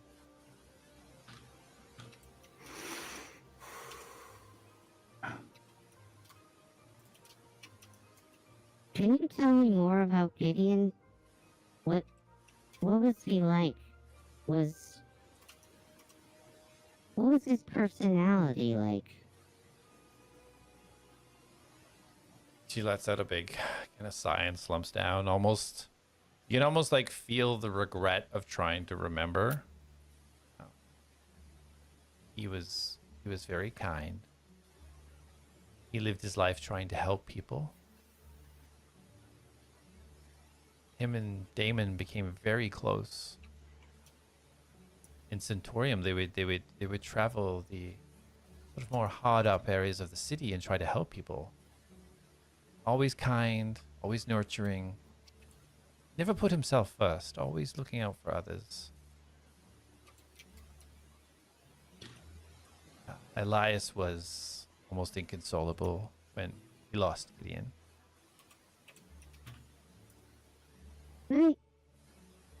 This might sound silly, but did you have a fondness for nature? Well, I mean, Damon did, and they were essentially a couple, so it would make sense she was a druid. So in that regards, yes. Him himself personally, I don't think so.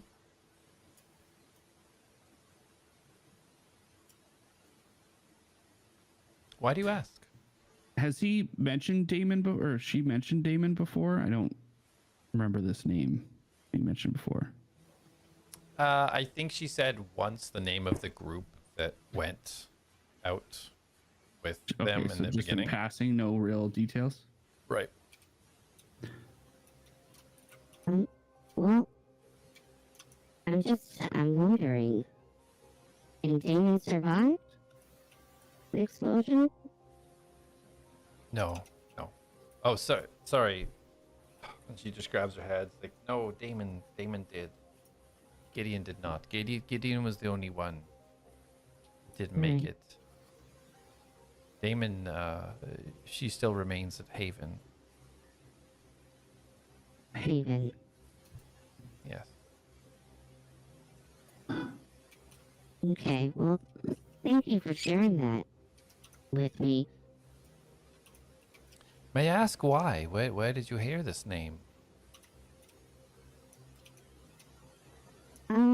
It, just someone we passed, like, just a person we kind of came across called me that name, but I think it was an accident.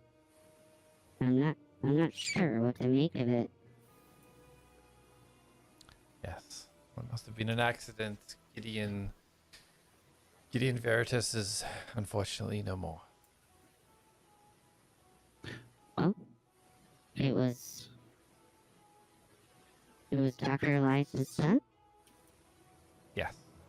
It was. Oh shit. Well, what after Gideon passed, you said Elias was very upset. Did you notice a time where that kind of stopped? Or maybe he, one day kind of got over it? Well, I don't think he ever got over it, but he wasn't a man for showing emotions very much, and almost immediately put himself into the work, trying to contain, capture, secure the sphere, and that's what he poured his heart and soul into. Right. I feel kind of. I would call Dr. A.T.L.A.S. father, but now I don't feel like that's right. Well, he did create you. But my existence caused the death of his real son, no? I wouldn't think of it like that whatsoever. Well, when you released whatever that energy was that I'm a part of, that's what killed Gideon. Is it not? That's one way to look at it. However, I try to look at it like something beautiful came out of something tragic. Without Elias being there, the energy, the sphere that was there, that protective barrier would have just resulted in death and nothing more. But here you are. Life. I know it's hard to think about it, and you don't have to if you feel it's too hard, but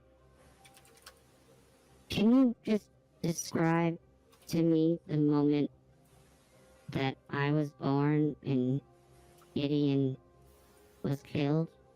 Can you describe what it looked like?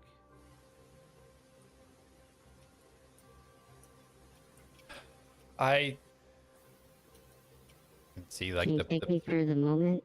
I know it's hard, but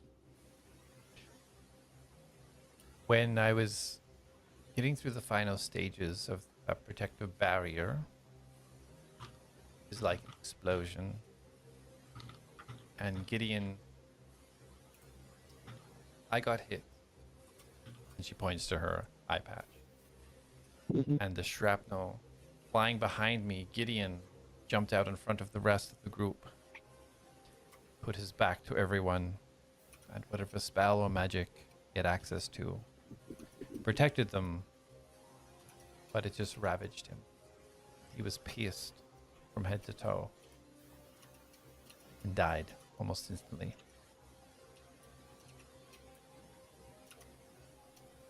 I'm so sorry. It was a long time ago. Well, thank you. Thank you for sharing that with me. You said Damon was still alive, and Damon was a druid. Do you think Damon would have that ability you were speaking of to teleport? I mean, it's possible. We haven't spoken. None of us have spoken since we arrived back on the mainland. So it's possible that her skills have developed to that amount, I suppose. Do you know if A.T.L.A.S kept in touch with Damon? No, again, we didn't. None of us. We agreed to go our separate ways and essentially never speak of the event. I've had no contact with any of them. Okay. Well, I won't bother you more about this. I know it's been hard. I understand wanting to know, the roots and where you came from. Knowing your past and your history can help, forge your path forward. So I understand. Alright. Well, Luke, was there anything else that we wanted to... Who? Oh, sorry, Jak? Not that I needed to speak to Cleric with. I guess now's just the Fey Forest. Okay. Alright, well, if you need me, yell really loud. Unless you can send me a message. You hear all four of them chuckle. And, I'll let you know if I find anything more in terms of where Dr. Elias is. She smiles. She puts her hand on your shoulder. Well, I hope you find what you're looking for. Things get hard, and you really need to reach out a little bit further and ask for some help that might not seem within reach. Then maybe check your new equipment. She gives you a wink. Okay, I will do that. And if you can, I don't know if you have the ability to, but if there's a way you can reach out to Damon and see if she's been in contact with Elias, can you let me know? I have some channels that I can use. Yes, I will. Okay. Alright, well, thank you very much, and, can I get one of those hugs before we go? Don't even need to ask. And she immediately leans over and pulls you in tight. I'll hug her a little longer this time because I don't know if this will be the last time. So let's kind of hold her in a little longer and Yeah. really. She soaks it all in. She doesn't even let up on the squeeze until she feels you start to back away. Okay. Like, am I getting like the vibe that I could probably like slip the hand down a little bit, or no? Okay. You can certainly try. Briz is savage. No, it's fine. I'm just kidding. I'll start heading out now. Call that the 8th grade slide. Come on, Mastos. And I jump up. To the Feywild. She turns her Fey head. Forest. The Feywild? Fey Forest. Fey Forest.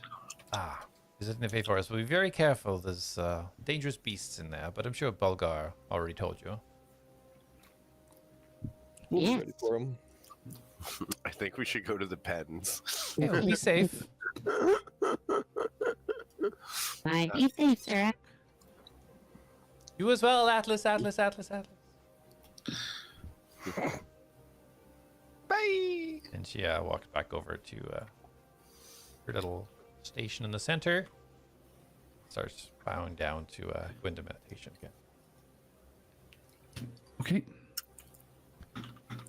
All right, at this time, Darius, you kind of come into there, walking in. You can kind of see the ATLADS kind of congregated in the mod area. You've put your order in, which you've been told will be taking some time. But yeah, you see them all kind of leaving Sarek's area. Okay. Hey, guy. I unhood. Actually, I wouldn't be hooded at this point, so it's fine. No, I'll just walk up. Hey, guys. Darius. Have you are you just getting here, or are you leaving? Leaving. What did you find out? I don't know. Surak's pretty. You'll have to ask Atlas when you have some time together. I mean, we're about to go on a walk. Can you not just fill me in while we're walking? As Jak and I both walk past Darius. Yeah, I can let you know. So, I guess the Gideon name is Elias's son. Real son. The one that died on the day I was discovered. Oh. Why would Ligu call you that? I don't know. I don't... So, here's the thing, and maybe I didn't want to say anything, and maybe we just keep it between us, because I don't really understand it. But I think I might be this Gideon person. I don't know. Well, he We've died. seen. Oh, sorry. Go ahead. Sorry. But he died at the moment I was released, and with the way these energies work and all the things that are possible with it, I almost feel like it might be possible maybe that energy combined with his Maybe that energy, like your body is powered by it because you are still an automaton, but maybe as whatever happened, like what did happen? How did he die? the explosion that released me carried shrapnel that he basically shielded them from, and he died from those wounds. So maybe the energy released from the sphere bound your spirit to this body. Which would That's explain why what you have no memories, because you don't have your brain. Yeah, I know it's kind of... I know it's silly and it's probably way out there, but... I mean, everything we've seen over the past 2 weeks is kind of way out there. Well, that's what I mean, and that's why I feel like... I know... Mastos I couldn't even begin to try to explain this to. But... Accurate. So I've been thinking about this because, I know, I mean, obviously I don't have this magical skill, but I know there are spells out there. Would you ever want to be human? Well, I mean, yeah. Inside, like, when I first think of an answer to that, my answer is yes. But then when I process that and what that means, will I be able to help people the way I help people as a human, or would I be giving up that ability? And when I think of that, then my answer is no, because that would be the selfish choice. Of course, and that is the Atlas answer. And that's what I mean. I constantly want to help and be selfless. And I know I joke sometimes, but those are traits that Gideon had. And when I asked Cyric to describe him, she described how I act. Mm-hmm. And even to the point where I like my flora and fauna, and I don't understand. It's the life behind it. It's the nature of it. It's always appealed to me, and I never understood why. And when I said that to Cyric, she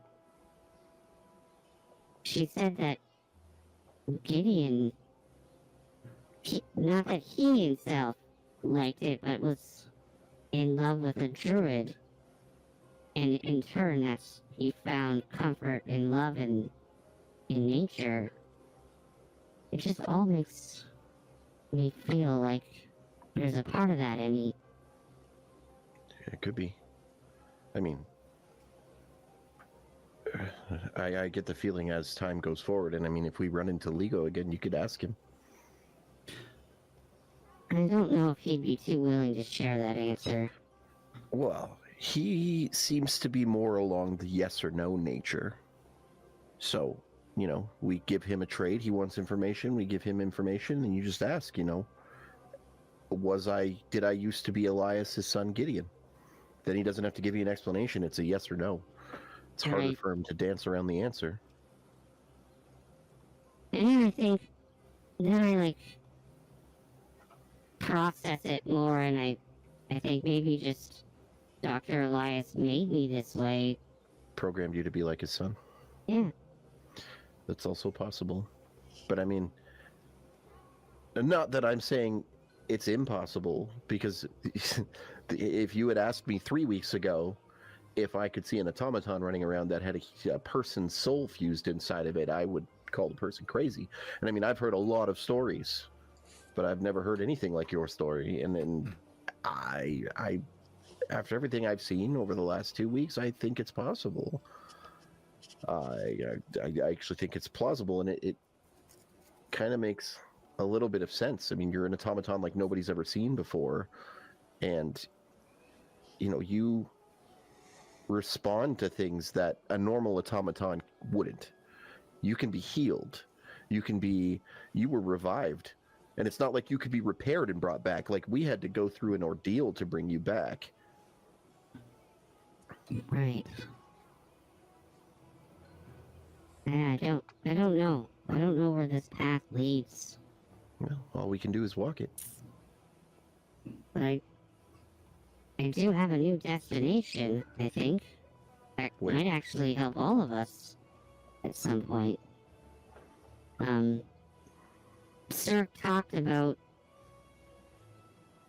Gideon's partner Doron, the druid, and she was very concerned, or at least didn't understand how Dr. Elias would get back to my island, if that's where he is, like he says he is, because only the boats can make it there, and the ship that they used to get there previously, they hit it under the waters. No. So, but they also said that druids have a magic that could get from one place to another. And this person, this Doron that was with Gideon, they're a druid, and it just all it all leads back to north of Haven, Because that's where their ship has been stashed, and that's where this druid lives. So, I mean, Where did she give you the name of the place? Haven? Oh, North. just Haven. Just north of Haven. Oh, because like Mastos mentioned Dumanian Grove, Oh, yeah?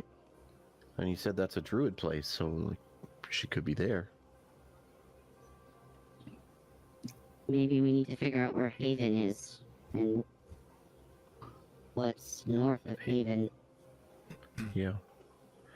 But I don't imagine having much of a name. She would have probably said the name. I think because it was hidden there that it might not be a specific place. Just a location. It's also fair. Well, I mean, we can definitely look into this. We also need to poke Jak. I mean, I still have this dragon egg in my bag, and I don't know what we're supposed to do with it. Right. And we have to keep an eye out for that Drake Warden that... and hunting other Drake Wardens. That's still a thing, right? Yeah, I think as long as, you know, he doesn't go off on his own like he did last night, we have a better chance of, you know, if she confronts him. Right. Well, we better catch up to them then, because Mastos not going to keep him in line. Yep, that's fair. And I tap my boots together and... And I'll zoom up behind. Okay. As you guys are heading towards the you guys are heading, I'm assuming, towards the pen? Yeah. Or where are you Yeah. going? Okay. Just want to make sure. These guys are walking down, paying more attention now. You see this big bugbear working outside. You see these animals stacked up in these different kind of fenced off areas, pigs, cows, things used for the city. And behind stands this massive, almost like sheet metal wall that cordons off about 150 feet this side of the core, with one big kind of decorative metal door in the middle. Mastos, you can almost feel the excitement knowing beyond this wall lays a piece possibly of your home. And as you guys walk up and you see this bugbear look up at you all and kind of give this little smile out of the corner of his eye, and we'll leave it there for tonight. Ooh, Bless bugbear. All right. All right, great session, guys. Good job, good job, good job. Appreciate be it. back. I'll catch you guys later. Yeah, I guess we'll see, Later. bro. Awesome. Have a good night. See you. Bye, Thank guys. you. Nice. See you viewers back here at 8 p.m. EST next Tuesday. Thanks for watching. Hope you enjoy it. Bound by honor, lost in time, the ATLADS march towards the line. Oh, oh, ride the storm, sail the tide.